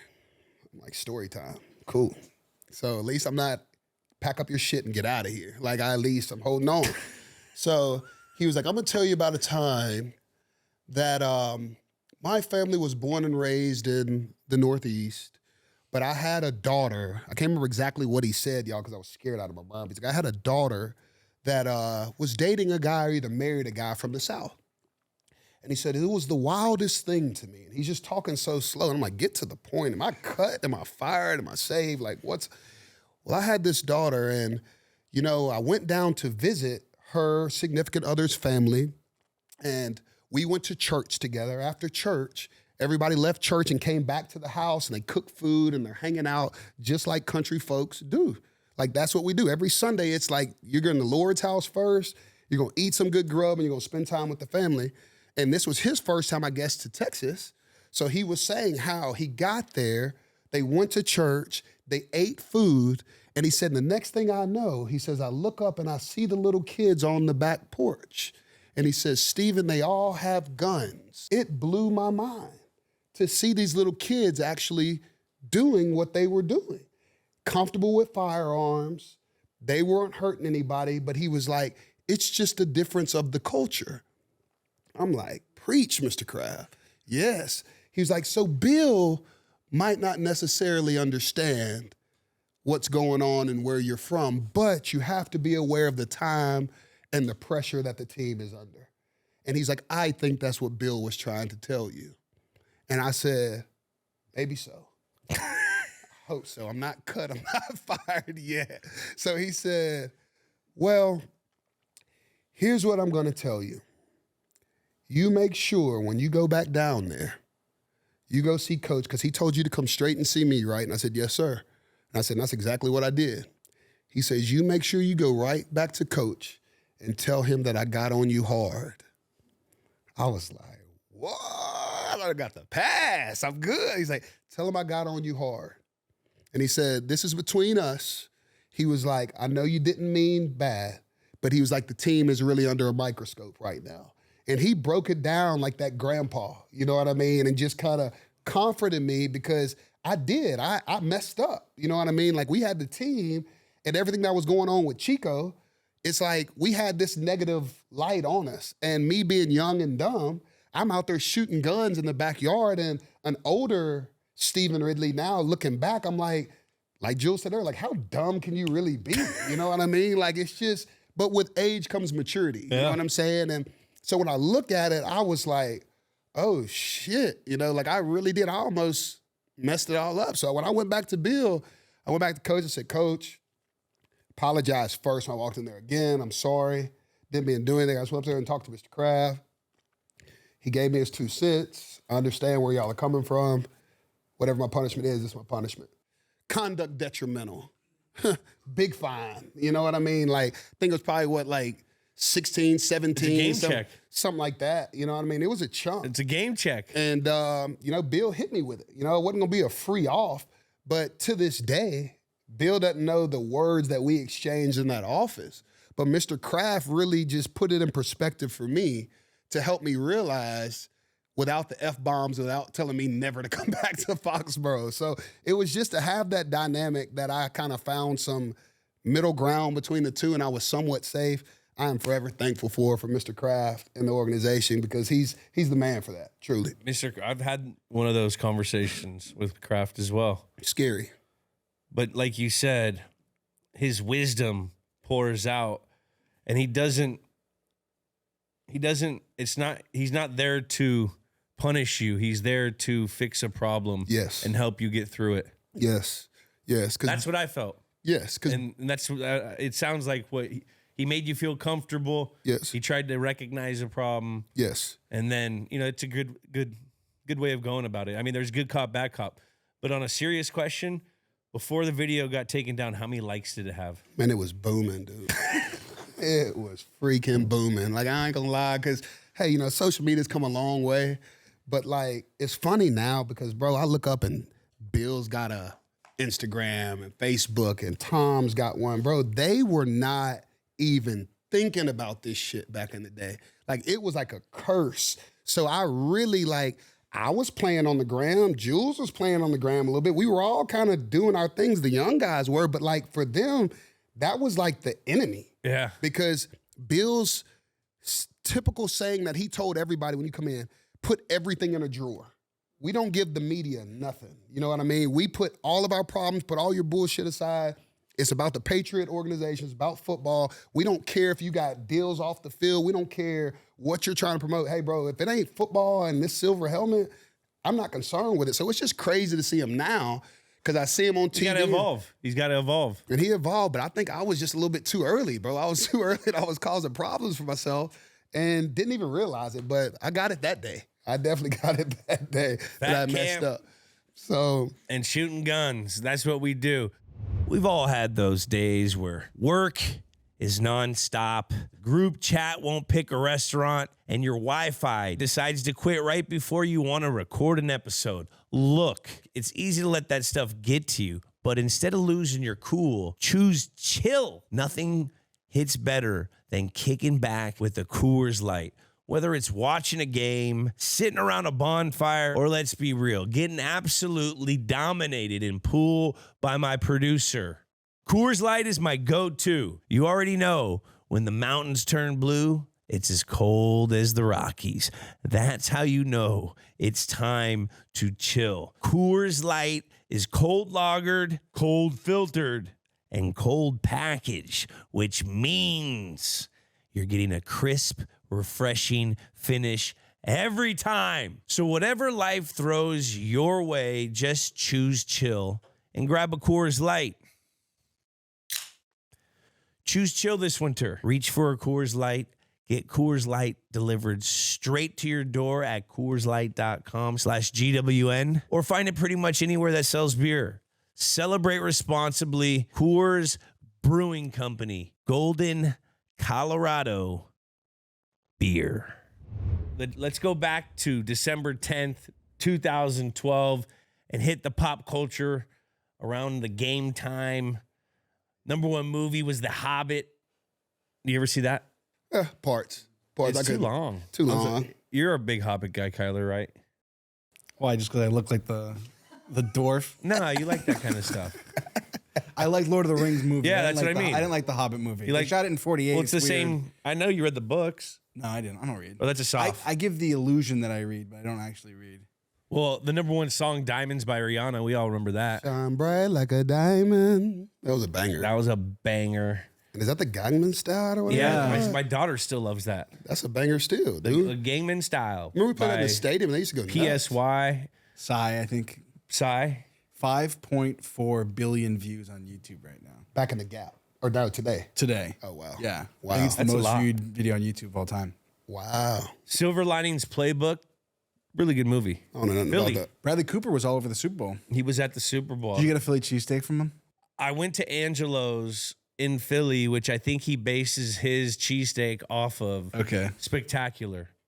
I think it's called, what is it? The Sharp Cheddar or Sharp Cooper cheese. That's the cheese to have. Oh. You ever had a real Philly cheese? I haven't. That I shit's haven't, bro. fire.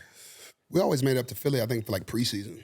You know what I mean? So I haven't Remember, been back just were hanging you out. there when Nico Kudavides took us to the Greek restaurant in Philly?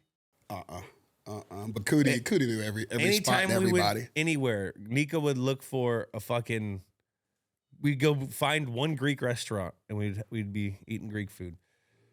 Super Bowl champion in 2012, the Baltimore Ravens. Ugh, Damn. man. Damn. Natty, Alabama. Ooh. So you hate Alabama? To my heart, bro. I do not rock with the crimson and white at all. I put up with Hightower. You know what I mean? But he knows what it is right now to this day. What's the hate hierarchy for SEC teams from LSU? Alabama's number one. Alabama's one. Alabama is that rivalry. You know what I mean? Would they say the same about you? They got to. What, Auburn? Auburn. Come on, Cam Newton's the best thing to come out of there smoking, dude. And he was a problem. Speaking from our day, it was always LSU Bama. You know what I mean? And whoever won that game. So that was a hate. I would say Bama number one. Number two would be, I would say Ole Miss, just because it was close, but that was always a hard-fought game. Ole Miss always played up. You know, even if they might not have a shot, you know, to do anything in the conference or whatever, but they were always going to play us hard. You know who would have ran all over you? Who?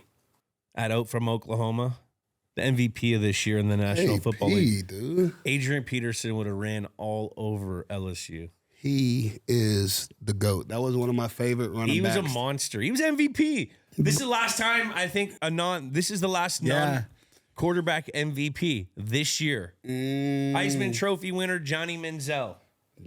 Johnny Football. Johnny Cash, however you want to go about it. What was life like for Rid in 2012? 2012 Rid. 2012 was my big year, I think, wasn't it? Yeah. I think that was my second year in the league. I want to say I ended up, I was top 5 back that year, you know, and that's when I kind of. 1,263 yards, 12 touchdowns.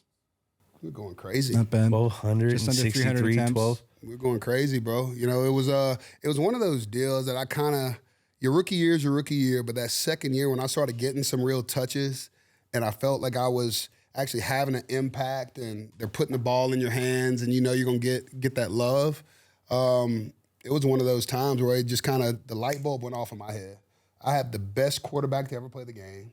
We got some receivers out here who have a route tree, and Tom will just turn off one side of the field if he likes one look over there. So, it registered with me then. Nobody gave a shit about me being in the backfield. You know what I mean? Like, they really didn't.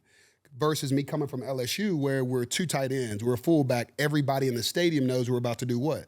Run the football. So, 2012 was that year for me that it all kind of clicked. And I realized that teams are scouting Tom Brady and our receivers for good cause because Tom would light your ass up. So it's like, if I could do anything in the run game, it was enough. You know what I mean? But we had a hell of a run game. The big boys up front, I think, had been together for a little while because that's when Matt Light was there my rookie year. And he retired. And he retired. In the shower in the Super Bowl. Right next to me. Naked. So I think that year in 2012, Big Mank, that was one of my favorite people ever, Logan Mankins. Because Big Mank was like a road grader up front, man. We had a O-line that was just mean. Cannon was young. It was Ryan Wendell. Wendy. We had Wendy up there. Conley. We had Dan Conley up there.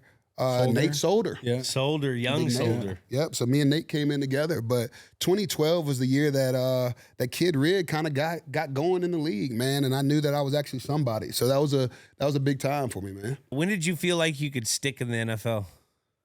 I'd have to say after 2012. 2012? After 2012, man, I really say that's when I said that I really was a problem, because I knew that we weren't really, I'm not going to say we didn't work on it, but like you say, we threw the ball. You know what I mean? We were pass offense. So to just come in there and have that kind of success that year and have somewhat of a balanced offense, man, I was just so fortunate to be a part of it, just to be able to be in the same backfield with 12. You know what I mean? And for him to take the ball out of his hands when he can single-handedly change a game or run a game and hand it off, man, that's a lot. So I used to mess with Tom and tell him, man, like, hey, on the goal line, remember he would quarterback sneak down there. I'm like, you're a $200 million man, just hand it back here. Let me go ahead and stick that thing in there. Tom didn't care. He's a competitor, bro. I just thought, is Logan Mankins in the Hall of Fame? He should be. He's not in the Hall of Fame. He should be, right? He should be. There's no question. He was probably the best lineman I played with. He was a dog, man. Logue was Wrangler boots, plaid shirt. But he should be in the Hall of Fame. The Hall of Fame's got some problems they got to work through. Vinatieri not getting in. Luke Kuechly. Come on. What are we doing here? Kuechly didn't play that long, though. Yeah, but he had a high peak. And making Antonio Gates wait a year or two, not being first ballot, they got some stuff to figure out. But Urlacher went to a Super Bowl. Did Kuechly with Cam? Yeah, I think they got one, but they lost it, though. They lost it. Yeah. They lost it. That 15-1 I think they're season. like in the same. They're like the same. Urlacher, Kuechly are in that same world. Same bracket. Yeah, a lot of all-pros, too, from Kuechly. Kuechly should be in. I would think King was a hell of a player. Dude. He was really good. That fool fast, was sideline to sideline, dude. Like smart. Yes. Tampa 2. He could play. He could cover you a little. Remember him dropping back in the middle? I used to remember watching that defense. We watched film on him. Kingley would be like 30 yards back in no time off the snap and coming down smacking folks. So yeah, he was a baller. But you have an eclectic taste of music. Yeah. What was the pregame mix for Kid Rid in 2012? What was the pregame mix of Kid Rid? This Kid Rid was like the young kid in the locker room with like the loud freaking probably speakers. Yes. He dyed his hair a certain color. He'd come in with like a diamond backpack on that he bought in London.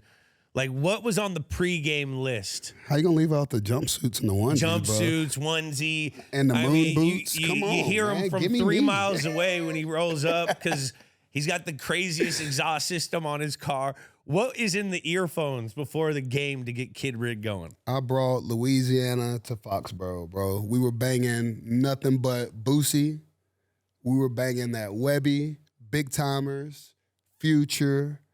I would say back then, Future was hot, bro. He's brand new. He was dropping hits, so he was doing brand new this time. Me and Future did a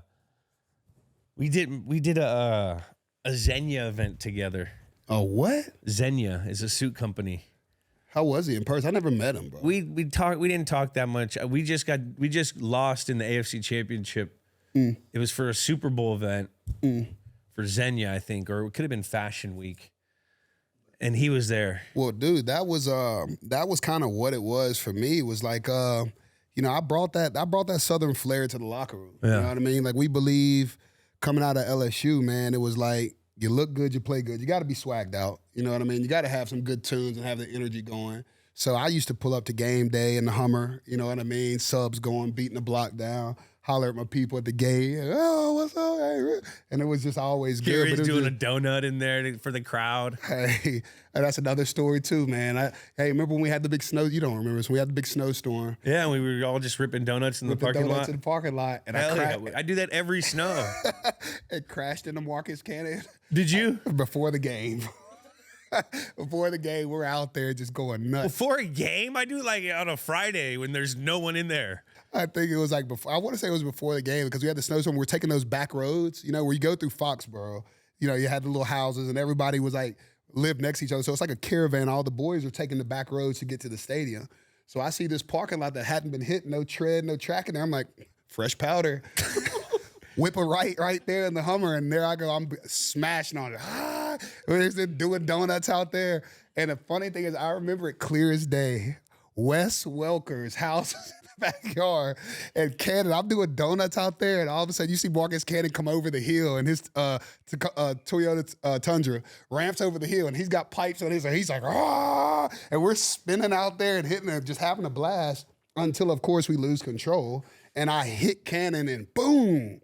Smack it. And when I smacked it, I looked over, and I swear you see the blinds slide open like this. And Wes stuck his head out there, and he was like, oh, y'all fucking idiots. And he just closed the blinds and went on by his business. Because I really want to say it was either like before game or after game, but I remember seeing Wes with the big old blue eyes. You know what I'm saying? Like he's looking out the blinds. It's like, man, I didn't know if it was a neighborhood, and Wes was like, oh, y'all are fucking idiots, dude. It was funny. But hey, we're having a good time, but that was our Foxborough days, man. So basically, that story just told me that when Bill tells us before training camp, don't drive like a fucking idiot in Foxborough, he was talking to you? He was talking about me. Okay. Yeah. He was talking about me. He was. Hey, and speaking of the driving, I mean, are we going to bring up the riding days or what, man? Yeah, when we used to ride, dude, Kid Rid had side-by-sides.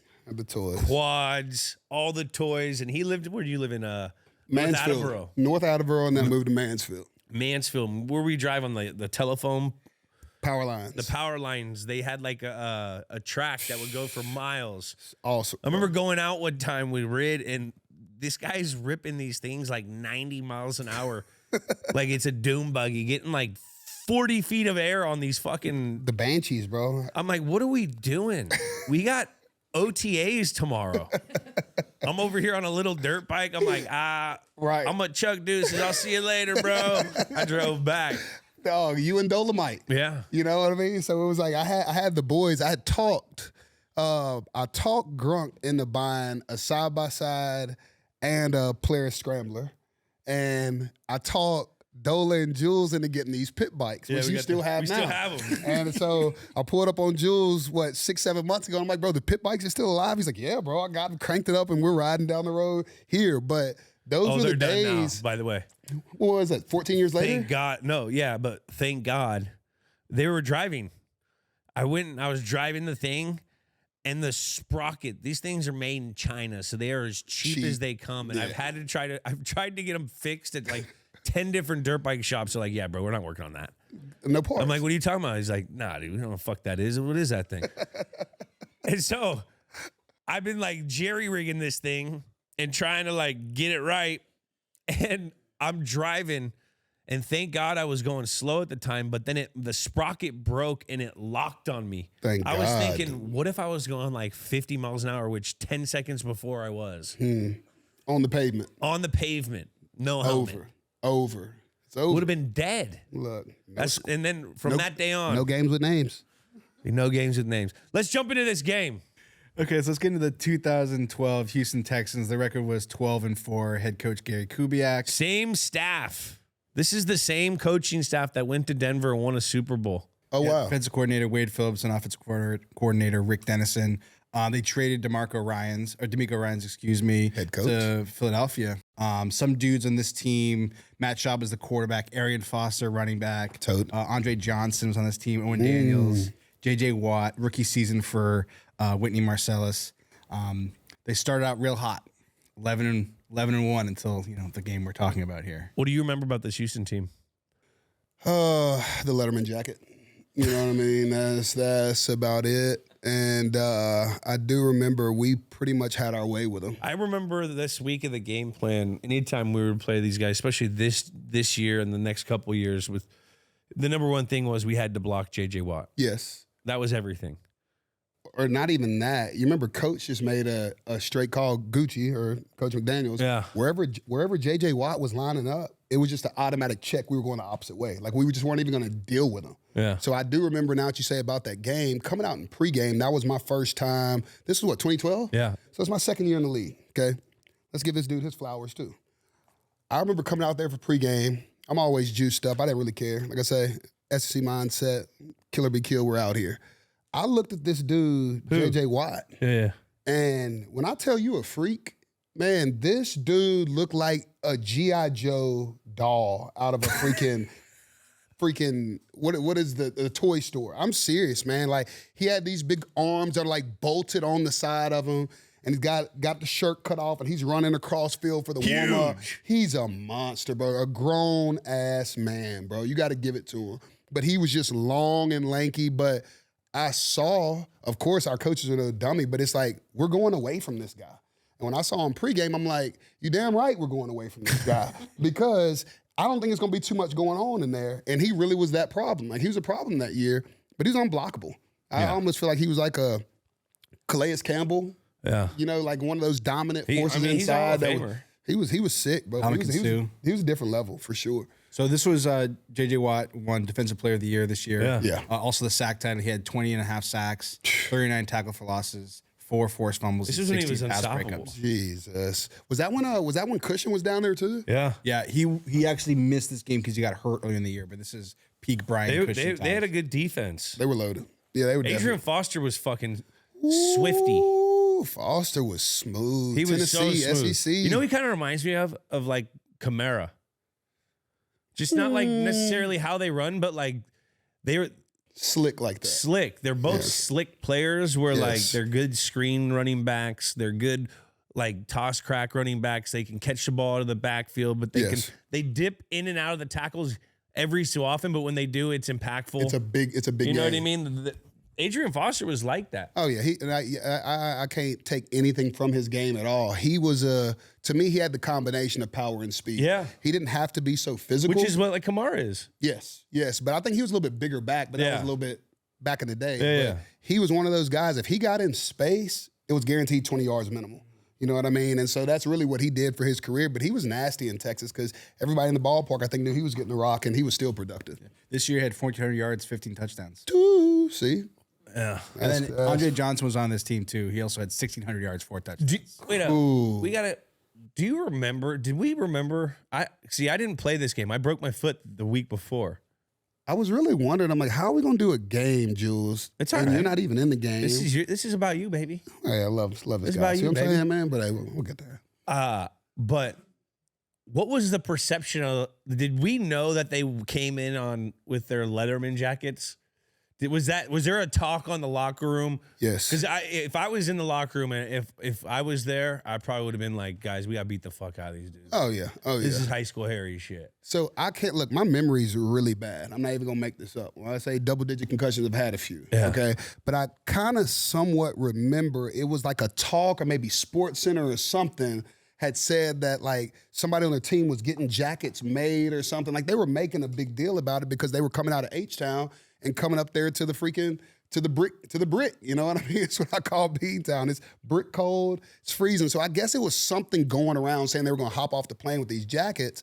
And it's like, bro, you're coming up in our shit, swagging out, rocking these jackets like this is about to be a cakewalk. It was disrespectful. You know what I mean? So I remember Gucci told me, he was like, Red, when you get in there, he's like, I want you to kick that bitch down. Gucci McDaniels, bro. And so that was the celebration. I used to kick the door down.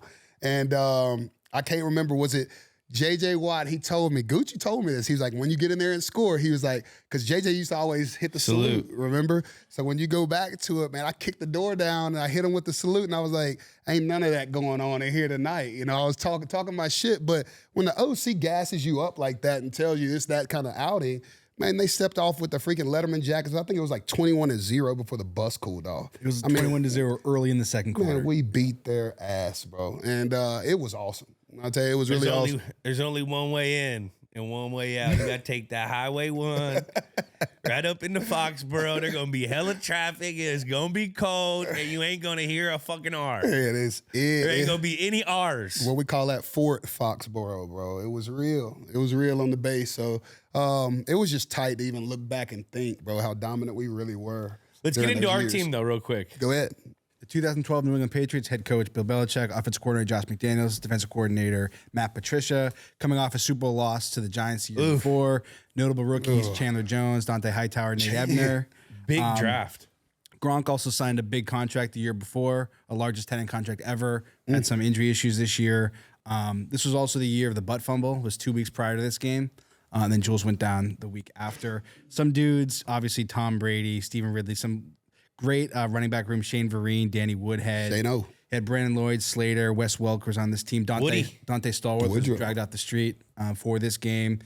We mentioned some of the linemen, Marcus Cannon, Dan Connolly, Logan Mankins, Nate Solder, Sebastian Vollmer. Seabass. How did we forget him earlier? Nink's on this team. Wilfork's on this team. This was, I think, Devin McCourty's first year as a safety, too. Yeah, we put McCourty to safety this year. He played a Talib DB to safety, right? And then is that when Talib got That's there? when we got little Dennard. Yep. Alfonso. Yeah. Hightower, Mayo, Cole. Spikes. Arrington was playing a lot. Kyle Arrington, yep. Chung, always staple. Nate Ebner. Yeah. Derek Martin was one of the funniest individuals. I don't know if you ever talk about him, but he was a funny individual, man. Shout out. Deion Branch, Martin. Dirty. Was that Dirty? B. Lloyd was probably one of the best ex-receivers I played with. Ooh, his routes and his hands, he had like feather soft hands. Yeah. Like And he was so smooth with his routes. silky. He was silky. And he had dancer flexibility. Like that's how he got in and out of his like breaks. Yeah. He looked like the Pink Panther. He'd be like, woo. It was like You couldn't have drawn I guess like you could not have drawn up a prettier route by a receiver. Like, he got smooth hands. and he was effortless. It's like he wasn't even trying to move, but like his form was just so nice. And then it's like he'd come out of stuff, and if the ball was anywhere around, he could bend his body just all kind of ways to catch Like a the rock. dancer. He was truly. Like he was a fucking stud. He was. I always try to explain to people about the running back room. Yeah. Explain to us the dynamic of the running back room with Ivan Fears Man. as coach. Coach Fears. Like he had to basically like be the teacher for all you knuckleheads. Yeah, he did. Coach Fears was like Pops. You know what I mean? Coach Fears was an old head. I think he had been with Bill for forever, right? Yeah. And, I mean, our running back room was loaded. I mean, let's just go back through it and say what it was. Our leader, I'm going to say, was 3'9", Danny Woodhead.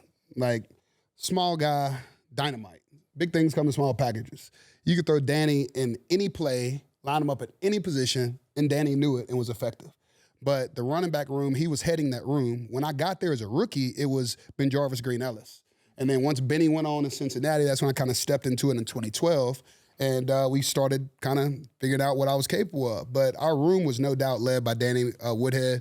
He was the ultimate leader, ultimate teammate, kind of told us how it was coming in. So Coach Fears would always throw it up there. So let me back up again. Brandon Bolden, Ole Miss guy. BB was a monster, okay? BB did not lift weights. BB just ran all day, never got tired. But little history about BB. BB was from Baton Rouge, Louisiana, and went to Ole Miss to play running back. I was from Natchez, Mississippi, and left Mississippi and went to LSU to play running back. We were a year apart. He wore 34 at Ole Miss, I wore 34 at LSU, and we banged it out for 4 years in a row. So when we drafted Brandon Bolden, when y'all talk about lit, bro, I was like, there's no way Bill really just did that. And I looked up, and BB's coming in the room, and it was like, oh, it's up. Me and BB like to smoke a little bud and chill. I'm just gonna say, like, that was our deal. We'll get another story going on that one. I don't want to get us in trouble, but our running back room was super tight. Just talk about the room. Danny was our leader. Shayna was drafted ahead of me. So Bill, the previous year, I guess in 2006 is when Bill drafted Gronk and Hernandez in the same draft class. 2010. Sorry. We came in 2011, and he drafted Shane and me at running back. So he was going by the twos. And so when we come in, Shano is third down back, fast, got wheels. Shane got an open field. You can just go ahead and meet him at the goal line. He just had it. And he was a safety valve out the backfield. He was the exact opposite of me. So when I look at it, it was like our running back room was so built that we were just, any of us could go. So going back to Coach Fears, I just remember we'd go through the game, and it was badass because after you play in New England, and I consider myself a journeyman because I had to bounce around on a few different teams, very rarely did I go to a room that was as loaded as we were on this year. But Coach Fears really used to just say, hey, look, every other series we're going with a different back. He didn't care who was in there because we were all that good. And so it was really dope because we had a team concept that we were all unselfish. We all knew that we had one job to do, and that was to get it done as a running back room and not fumble the football. And that word still, I get chills in my body because that was Rid's biggest issue throughout my career, bro. I ran hard, but the ball would get out, bro, when I was fighting for the extra yards. But either way, Bill, with no hesitation, you knew what time it was. You put that ball on the ground, go ahead and sit on the bench, bro. That's a day for you. You know, watch the game. But when you look at this room, it was so stacked that it didn't matter who we had in there. We had great leadership. Coach Fears always kept us like almost like a school mentality, bro. Like we were in class. Shut up. Y'all get in here, sit down, you know, and y'all know what Bill said and what we have to do, and he's going to trickle down with everything. So it's like Coach gives his orders. Ivan's going to come in and coach us up, make sure we know what we need to do. And we can't be embarrassing the old man. You know what I mean? Like, this is one of Bill's guys, and Bill trusts him. And, you know, I look at it and say this, man, he was one of the few black coaches on the coaching staff. So, you know, we try to go hard for the man. And he'd been around for years. So when you look at it like that, we were a true family. You know what I mean? We hung out a lot off the field, but we were just stacked up, dude, because Shane was a monster out of the backfield. And then even when you handed it to him, Shane would get loose quick. And there was no drop-off between BB and me, and there was no drop-off between Danny Woodhead and Shane Vereen. We just had depth for days. Who's the most entertaining guy in the locker room? In this locker room, Chico, Aaron Hernandez. I'm going to say that. I got to give him his flowers, dude. He had a personality that was out of this world, bro. He was funny. He was funny. Crazy, funny.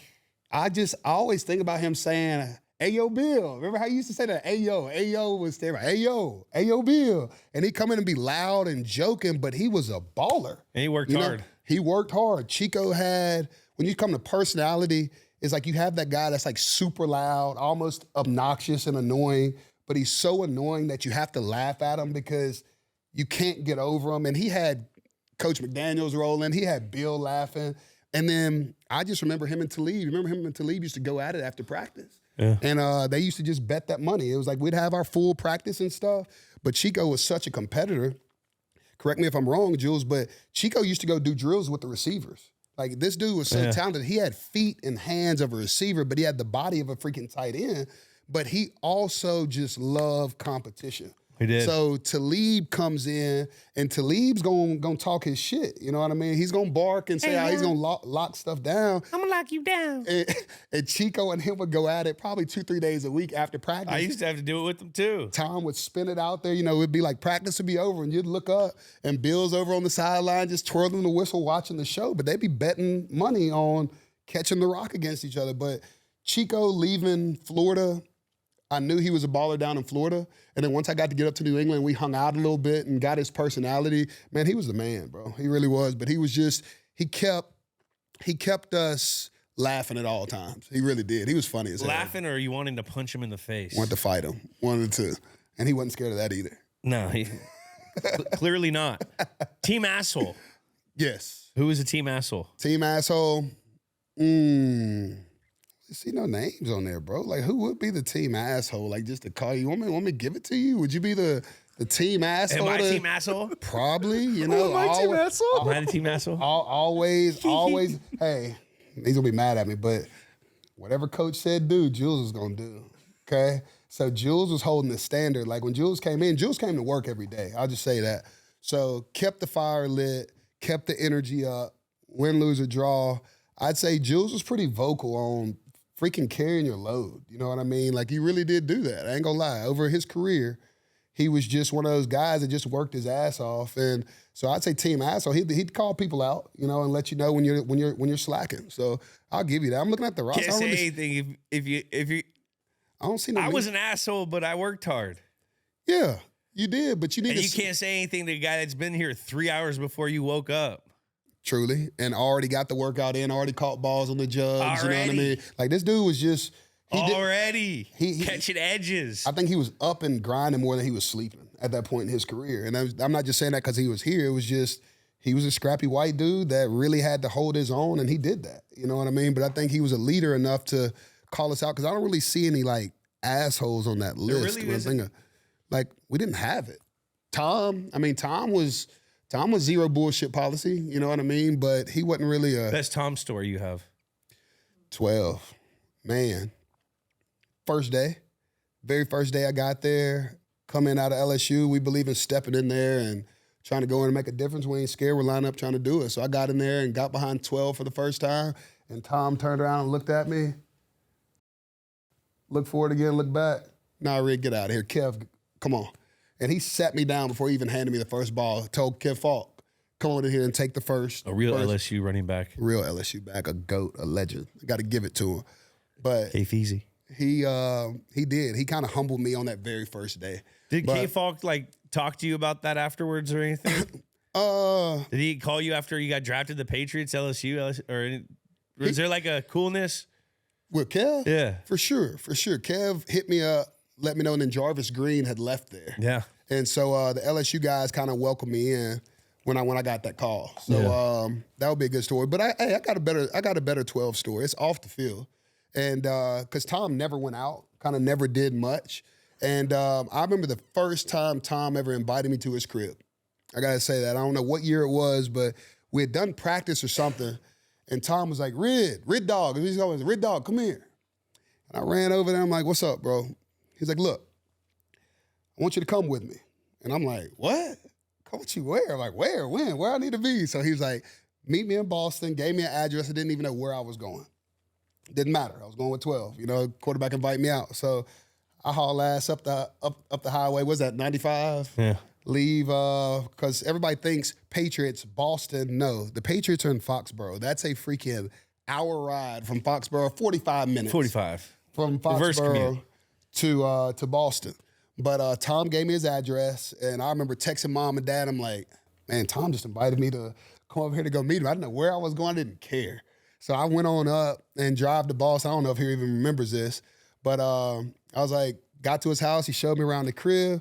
I'm like, where are we going, bro? Like, what's the move? He's like, man, just come on a ride with me. So I hopped in the back of the car, and we leave his house, go downtown. Tom's the man, rides through, traffic's everywhere.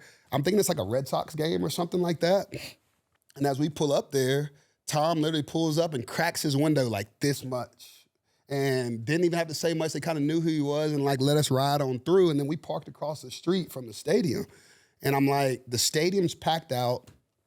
And I'm like, there's not a baseball game going on. What is the deal? Well, we go in there and park, and we walk back across the street to the stadium. When we walk in there, it was a concert. So bring you back to this time and this day and time. Walk in, and we go behind stage. Justin Timberlake is walking onto the stage. So I don't know if y'all remember Holy Grail. Yeah. Okay, so they were performing in Fenway Park. Of course, Tom has the plug, and he's inviting me in there. I'm like, bro, I'm the man. You know what I mean? Like, Tom then invited their running back up there. I'm rolling with QB1. Like, I'm with 12. We're going to the stadium and get in there, and he hollers at JT, oh, JT, da-da-da. And they're like homies. I'm like, dog, how tight is that? The story gets better. From there, we go and watch JT go on. I think we might have watched like one song or something like that perform, or maybe it hadn't even started. And we walked back across to where his car was. So when we walk back across to where his car was, I walk in there and I'm following Tom wherever he goes. And y'all, it was almost like a movie. You know, this figure walks out and it's like, there's nobody in Boston, not really many people in America that are bigger than Tom Brady. And I'm like, who am I really seeing what I'm seeing? You know who it was. Who? Hove, bro. Jay-Z. I met Jay-Z for the first time with Tom Brady, dog. And I realized how tight they really were. So when I walk up there, I'm shocked. I'm like, bro, pick your jaw up. Act like you've been somewhere before. You know what I mean? Like, get your shit together. You know, like, I got to at least be cool a little bit. But I'm like, whoa. Man, Jay-Z had on these gold chains, bro. I'm talking about stacked up, almost touching his ear. And he comes in there and he daps off Tom. And he was like, and he called me Rid. I want to say he called me Rid. He said, Rid, can I pick you up in fantasy this year? And before I could even say anything, I remember this. Tom touched me and he don't even know. He was like, you damn right you could pick him up in fantasy this year. And I'm like, oh, I made it. I freaking made it. But I'm in here with freaking Tom and Jay-Z, and they're performing the Holy Grail at the concert. And of course, 12's got backstage passes and just rolls in this thing like he's owning the stadium, which he did. And it was like one of those moments that I could say with 12 on the field, we have countless moments in my 4 years there that I could talk about. But that was one of those times off the field that I was like, it was super dope to just see, because I figured out that him, Jay-Z, I want to say was there too. KD was there maybe, Kevin Durant. Maybe. And so I think he was there too, but it was like one of those times that it was just like if you knew or you had that in, you were there. And I definitely didn't have that in. I was just rolling with the man. So that was a cool ass story that 12 kind of let me know that I was kind of handling my business a little bit to even be with him off the field and him to take me to that outing. That was bomb. That's insane. Get to meet Hove, JT, KD. Sliding backstage. Fenway Park. Jules is just jealous right now. Dapping up. I was at that concert. I was there. You wasn't backstage with me. Nah, I wasn't backstage. I wasn't there. What year was this? 2011? Nah, not yet. Nah, he forgot the year. What do you mean? The first 100 yet. Boss, he's lying. Ridley's lying. No. All right, let's jump into the game. Hold on, before we move on to the game, just as a fan of a New England Patriots, there's a very clear distinction in like the running back. There's like a lineage of like the early down running backs, like the first, second down running backs, and then the pass catcher, third down guys. Yep. And you're kind of a part of that lineage. The Corey Dillons, the Blunts, the like you, and then the other side you have like the Vereenes and the Kevin Fox and the James Whites. Can you just kind of explain how that dynamic is like coached and how that exists inside the running back room? Yes. We had personnels. Personnel Okay. groups. So when we say personnel groups, it's just like different formations. People go in, if we go three wides or go spread and go empty, or we go to goal line formation or two tight ends with a fullback. So basically it was just God, how many times we heard this saying? It was a do your job type of deal. So we kind of knew our roles, knew our assignments, what we were there for, and what our specialty was. And that's what was so cool about being drafted by the Patriots. People always ask me, did you have fun? And I can honestly say it really wasn't that much fun because we were never satisfied, bro. Like, we were kicking ass and doing it, but we would be 9-1 or something like that, and it feel like we were freaking 0-12 around the facility because we weren't settling for anything but championship. Like, that's what we were locked in on. But the dynamic in the running back room was kind of like, bro, it was a true, like, almost like special forces. You know what I mean? Like, if, like Jules said, you got somebody go in there and defuse the bomb. It's a third down situation. We know we got to have this. Man, Rid's big ass ain't in the game. Like, I'm on the sidelines chilling. Shano or Woody's going to be in there because those are the guys who know how to run routes and There's the bomb diffuser, and then you're like what are those jammer cars? I'm like the armor truck. The armor truck that goes through. Goal line. Like, you see Rid come in the game on goal line situations, short yardage, first and second down. And so that's why for me, it got me in trouble carrying the pill. But I really emptied the tank on every run because I knew that I was only in there for first and second down. And so third down come around, it would be either Danny or Shane's coming in. If I stayed on the field and we stayed with that same personnel and I was tired, then BB would come on in or, give me a little relief. But, man, we had a real family. And, we didn't care how it went down. We just knew that we didn't want Bill's recap of the game when he's talking about the plays or the moments that had changed the game. We just didn't want it to be the running back room. You know what I mean? So that's really how it was. We were so unselfish, and we were just we were a true team, bro. Yeah. And you mentioned emptying the tank on every run. I was watching your highlights last night, and it seemed like every single run ended with just a shoulder. Just that little bit of extra, just, you know what?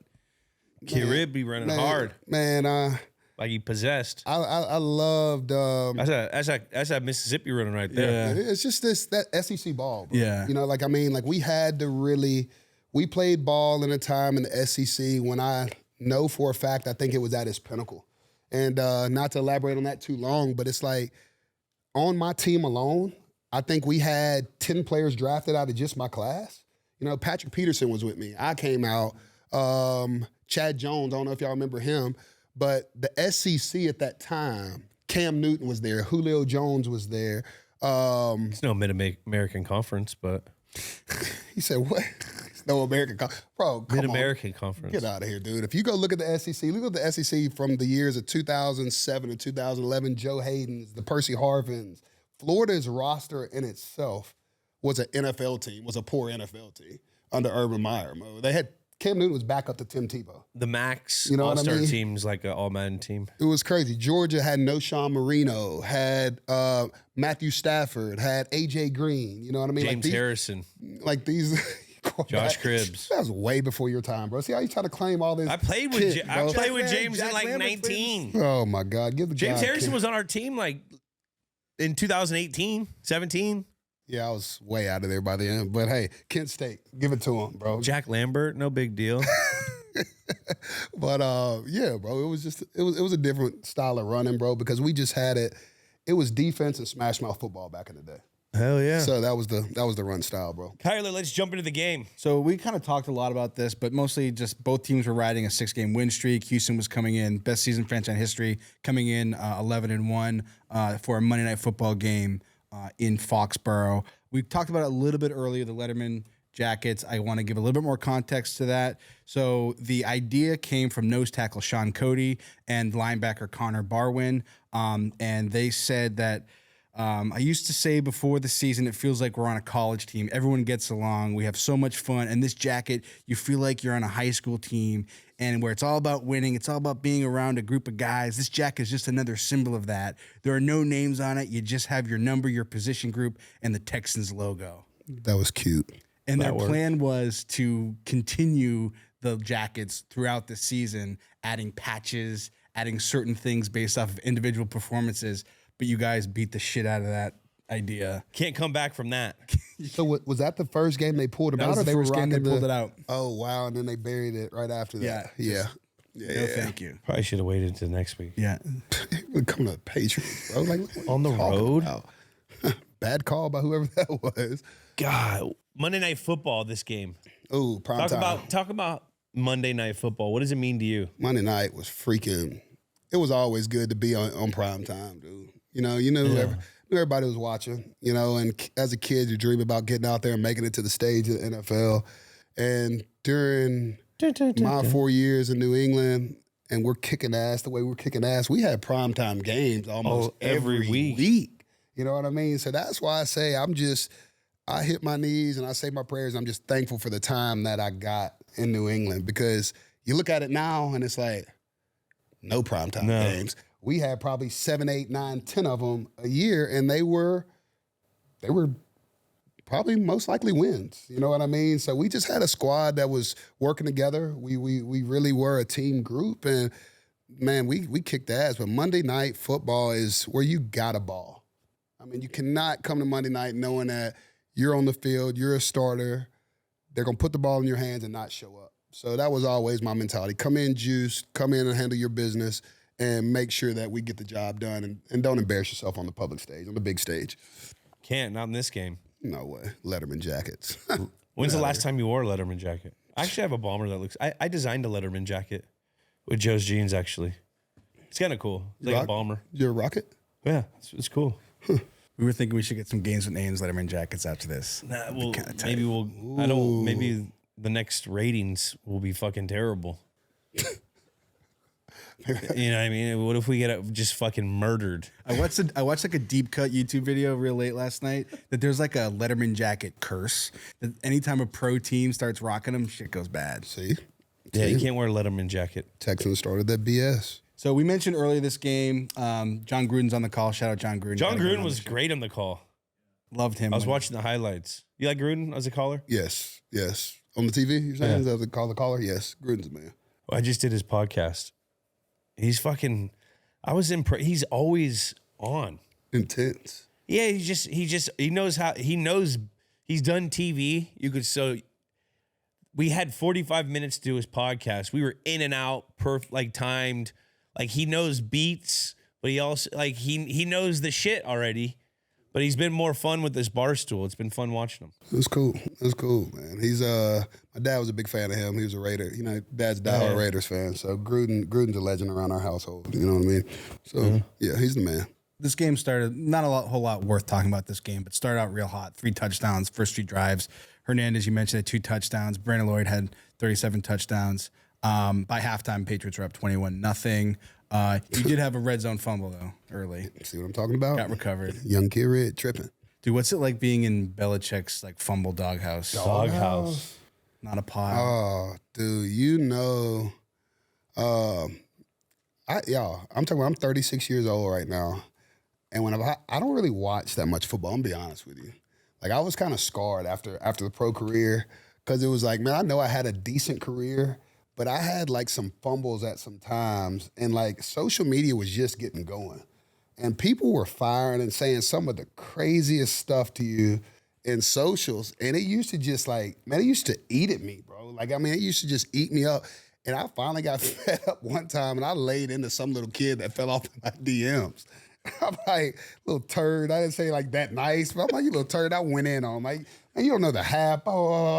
Next thing you know, his mom writes back a message. I'm just letting you know. And I was like, Mom, F you too. For one, you need to control your little kid talking to me, a grown man like this, yada, yada, yada. But it's one of those deals, man, when you fumble the rock, it's the most disgusting feeling that you can have because you've literally, it's the hopes and dreams of the team. You're a running back. You got one job to do, and that's hold the pill and get the yardage and get down. And when you cough it up like that, Bill has a zero tolerance for that. And I remember I was not only benched, but it's the whole following week of practice. I don't know if you even remember this. Remember, he took the footballs and greased them up with Vaseline and silicone, put baby powder on top of them, and making his point that I blew it and had a fumble. Then you do a drill where you have 2 balls in each hand, greased up the same way. Coach Fears is on one side. Bill comes over there and he's on the other side. And that's when he's going to actually coach you hard, and make you realize that it's very important and it's not acceptable. So I got benched one time where he took me out. I didn't even get to dress. You remember that? Where I had to sit on the sidelines? I'm scarred from this, bro, just off of a fumble turnover. But coach had me on the sidelines, holding the rock, not even in pads, bro. I had to sit and watch the game. And it was sick. But I think right after that, the next 2 games, he came in, he fed me pretty well. And I was freaking killing it because I was just pissed off and embarrassed. But Bill's doghouse is nowhere that any human being wants to be, ever. Ever, dude, ever. So I still love you, Coach. I do. The thing about this game, we were doing a whole lot of no huddle, and that's because of J.J. Watt. We were trying to capture a team in the same personnel group, get them tired, don't give them enough time to communicate. So that's why we were going no huddle. Keep that personnel on. Blew the brakes off of them. Yeah, let me put a bow on this game. So 21-0 at half. Started off third quarter early. Stallworth had a 63-yard touchdown off the street. Big touchdown. Off the street. Love Stallworth. When that first game back, he was awesome. Yeah, I love Stall. He was one of those leaders that came into our locker room, man, and we spent some time.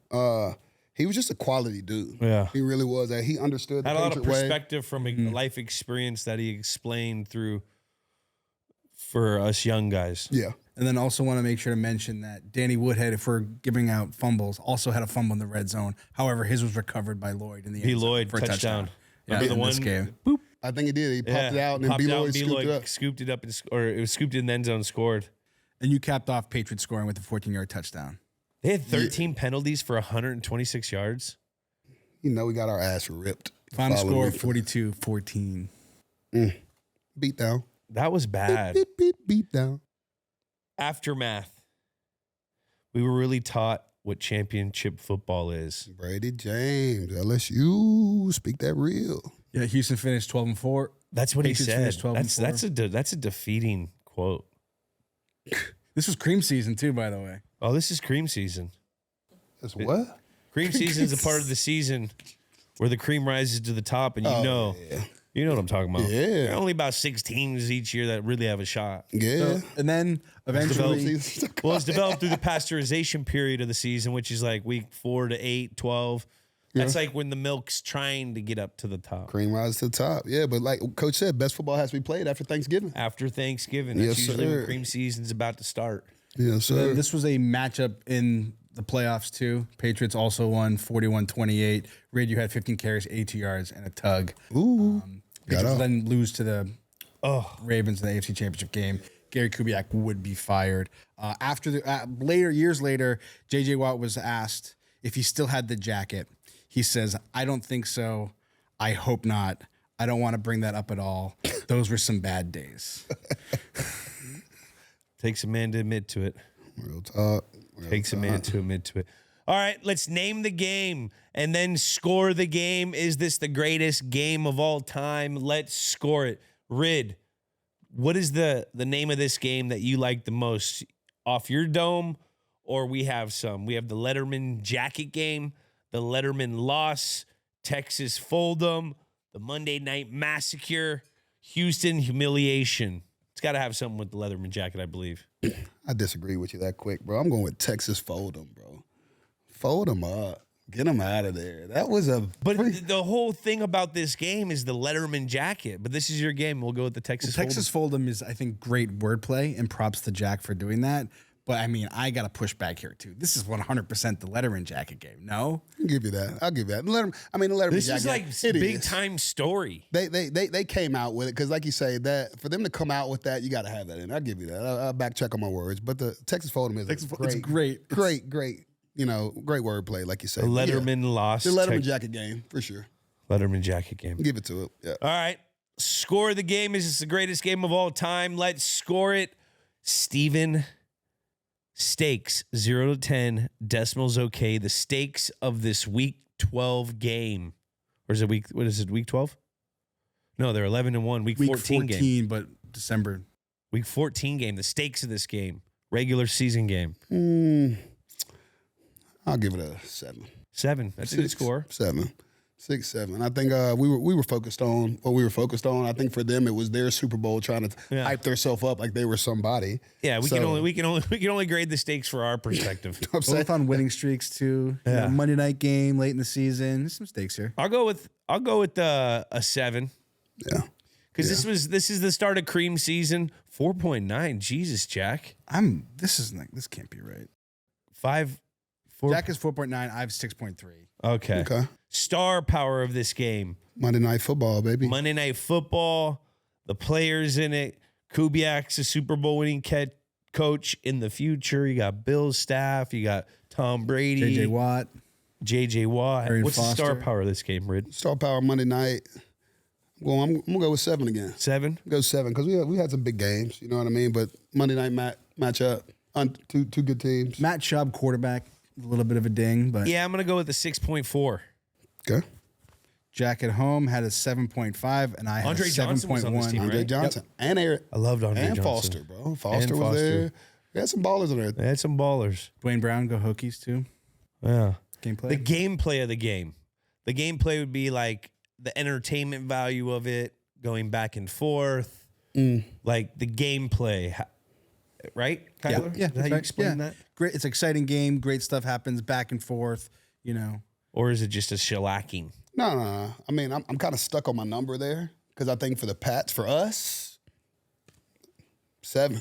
Give it a 7 because for our fans, we gave them a show. You know what I mean? It wasn't much of a game that you're sitting on your seat watching like it was close. It was a beatdown. it was clinical from the Patriots side. Yeah, but we came to play. I was so- watching this game, and you could just see it was very clinical. Like, We were having our way. it just, not even that, though. Just like, it was like a well-oiled machine. Yeah. Methodical.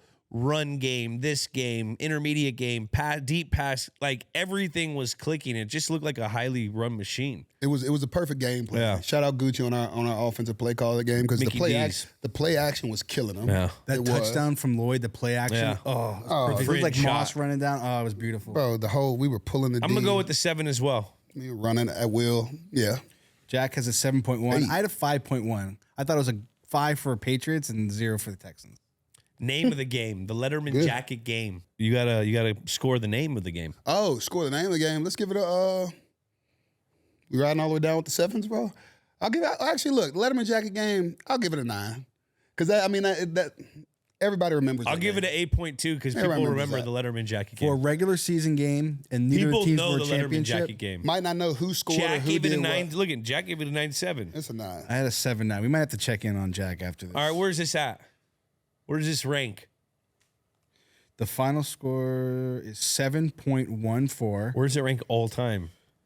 That puts it 57th, just below the 2011 Stanley Cup Final Game 7 Bruins Canucks, which is a criminal score, and then just above the 2006 NFC Wildcard Game Cowboys versus Seahawks. That, I believe, is the Man, Romo we've done spike 80 game. of these motherfuckers. Dude, we're closing in on 100. We got to do something special. Ooh, hey, 80. hey, do your thing, bro. Do your thing. 80 game. I'm just double tapping from afar, but hey, I love the gram, bro. When I get to see the feed come down with the games and names, y'all keep killing it, bro. It's great. Man, that was awesome. That's great. I think We got so many stories left from that list. You got to come back. Now that you're California, you got to come back. definitely. I'm in. And I think it'd be cool if, why don't we have Rid join us for the Chill Zone? Let's do it. Yeah, we got some questions. We actually threw in some questions from callers. Cool. So it's time for the Chill Zone, brought to you by Coors Light. Get Coors Light delivered straight to your door. Visit CoorsLight.com/GWN. Celebrate responsibly. Today we're hitting the old hotline, or should I say the chill line, Chill out. with Stevan Ridley. Again, that number is 424-291-2290.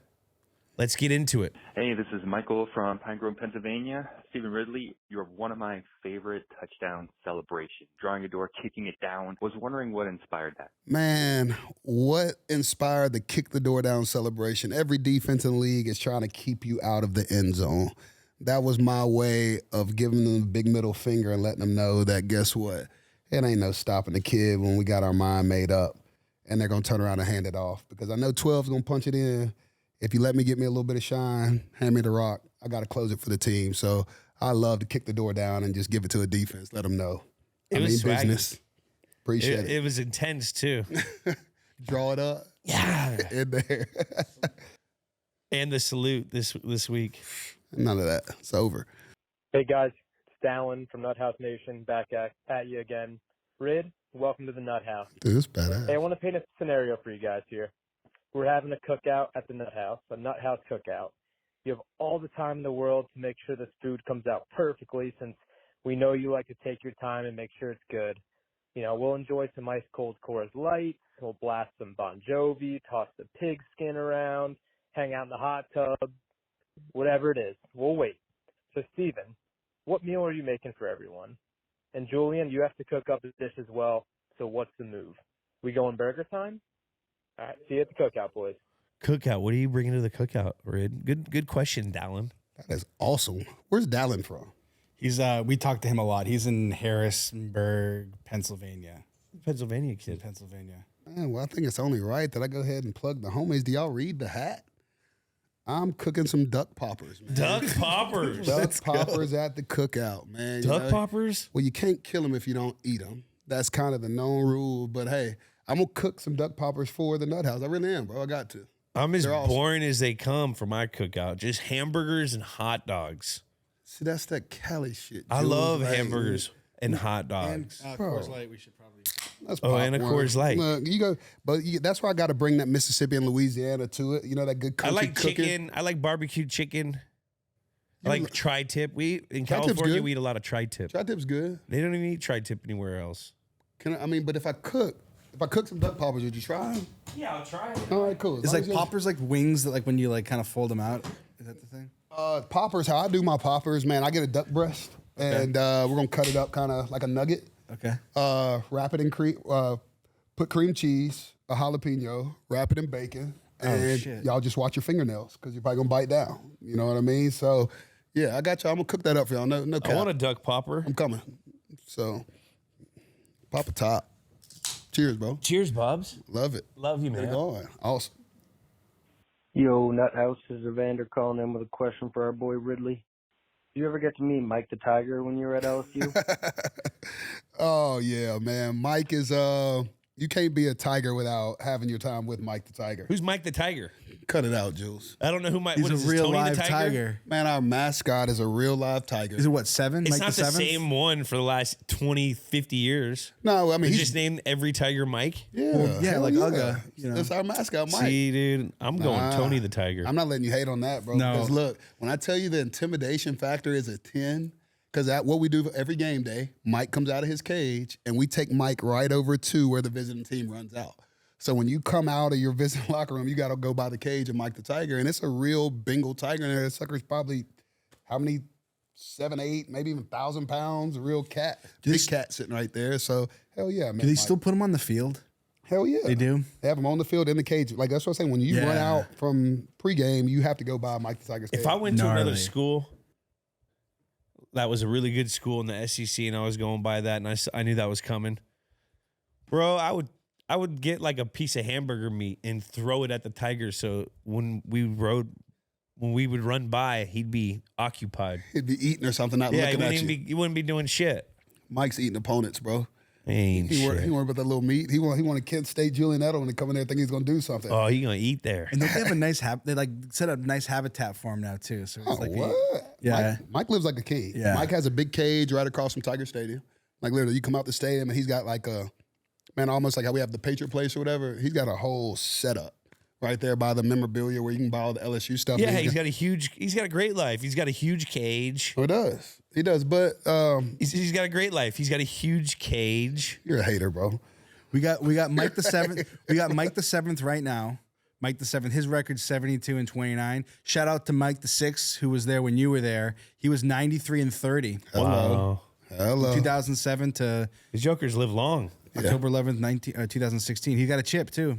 Mike the 6th got a chip. So I don't know. Y'all would have to look at this, but I want to say like they kind of get tigers that might be like kind of sick or something like that, and then they kind of bring them back. Like, you know what I mean? Like rescue 'em. Yeah. Like they rescue and get them healthy, and then I went to that. I went to that black jaguar white tiger Oh place. my God, dude, that In shit Mexico? was wild.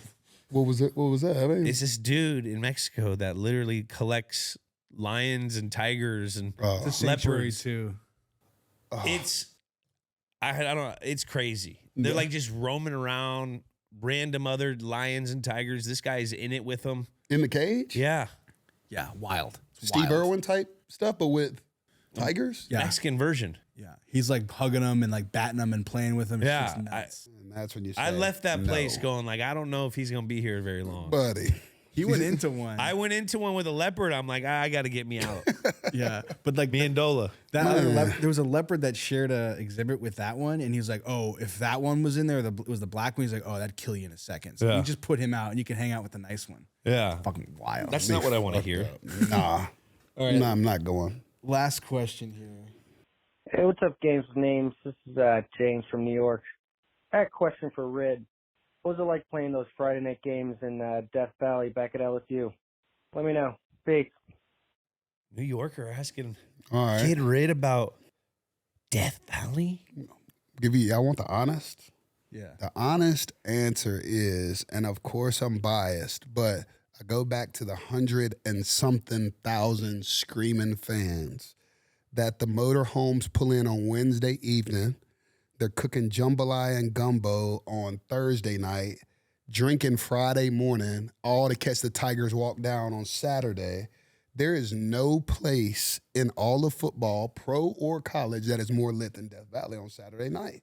It's not. I'm just telling y'all, and if I could ever take y'all there, I would love to.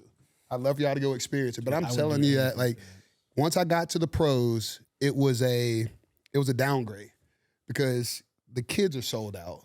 And, you know, once people have been boozed up for that long and they come in religiously week after week, the motorhomes pile in. You see a line on Wednesday night of people coming in for a Saturday game. Where in the pros do you get that? You don't. And now they put the light show in the stadium too, where they're cutting off the lights. And it's like a club in there, and they're banging the boosie going. The culture's in. I mean, it's like no other. It's the best. It's the best. In The all of best sport? in all of sport. Even all like the English soccer hooligans out in freaking Birmingham or something. I would say fucking London. Only thing we're probably missing is that flame. That how they light the flames up and do all that stuff. Well, that's the Olympics, Rid.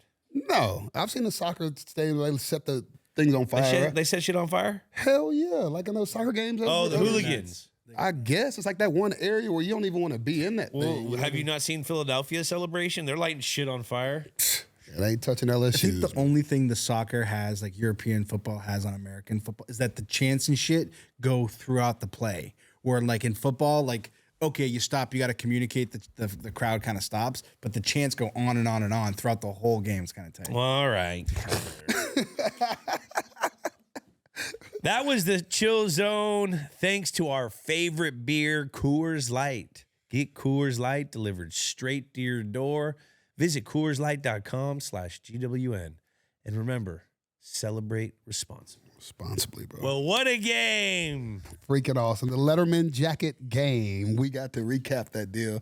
Hey, I hate you wasn't out there with me, Bubs, to talk about that one, but hey, got to come back and do another game. You got to do another game, bro. I appreciate you coming so much. Come on, man. We got to plug Rid on. Kid Rid on. Stevan Ridley on IG. That's with the AN for all you people out there. No EN and no PH, okay? Not Stefan. It's not Stefan. It's Stevan. Stevan. Killer. It's like not like Stefan from Urkel. It's Stevan. Stevan from Mississippi. Mississippi. And that's on IG. You got any products? What do we got?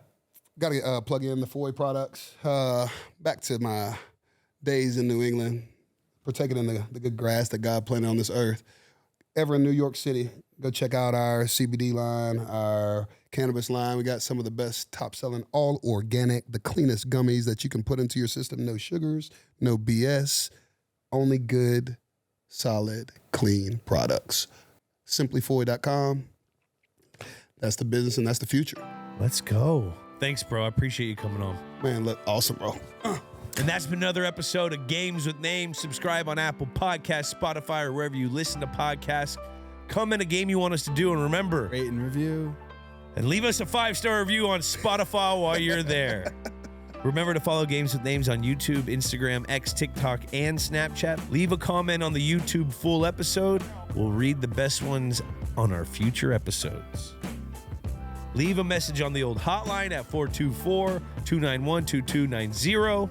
And we'll see you guys next week. Games with Names is a production of iHeartRadio. For more podcasts from iHeartRadio, visit the iHeartRadio app, Apple Podcasts, wherever you get your podcasts.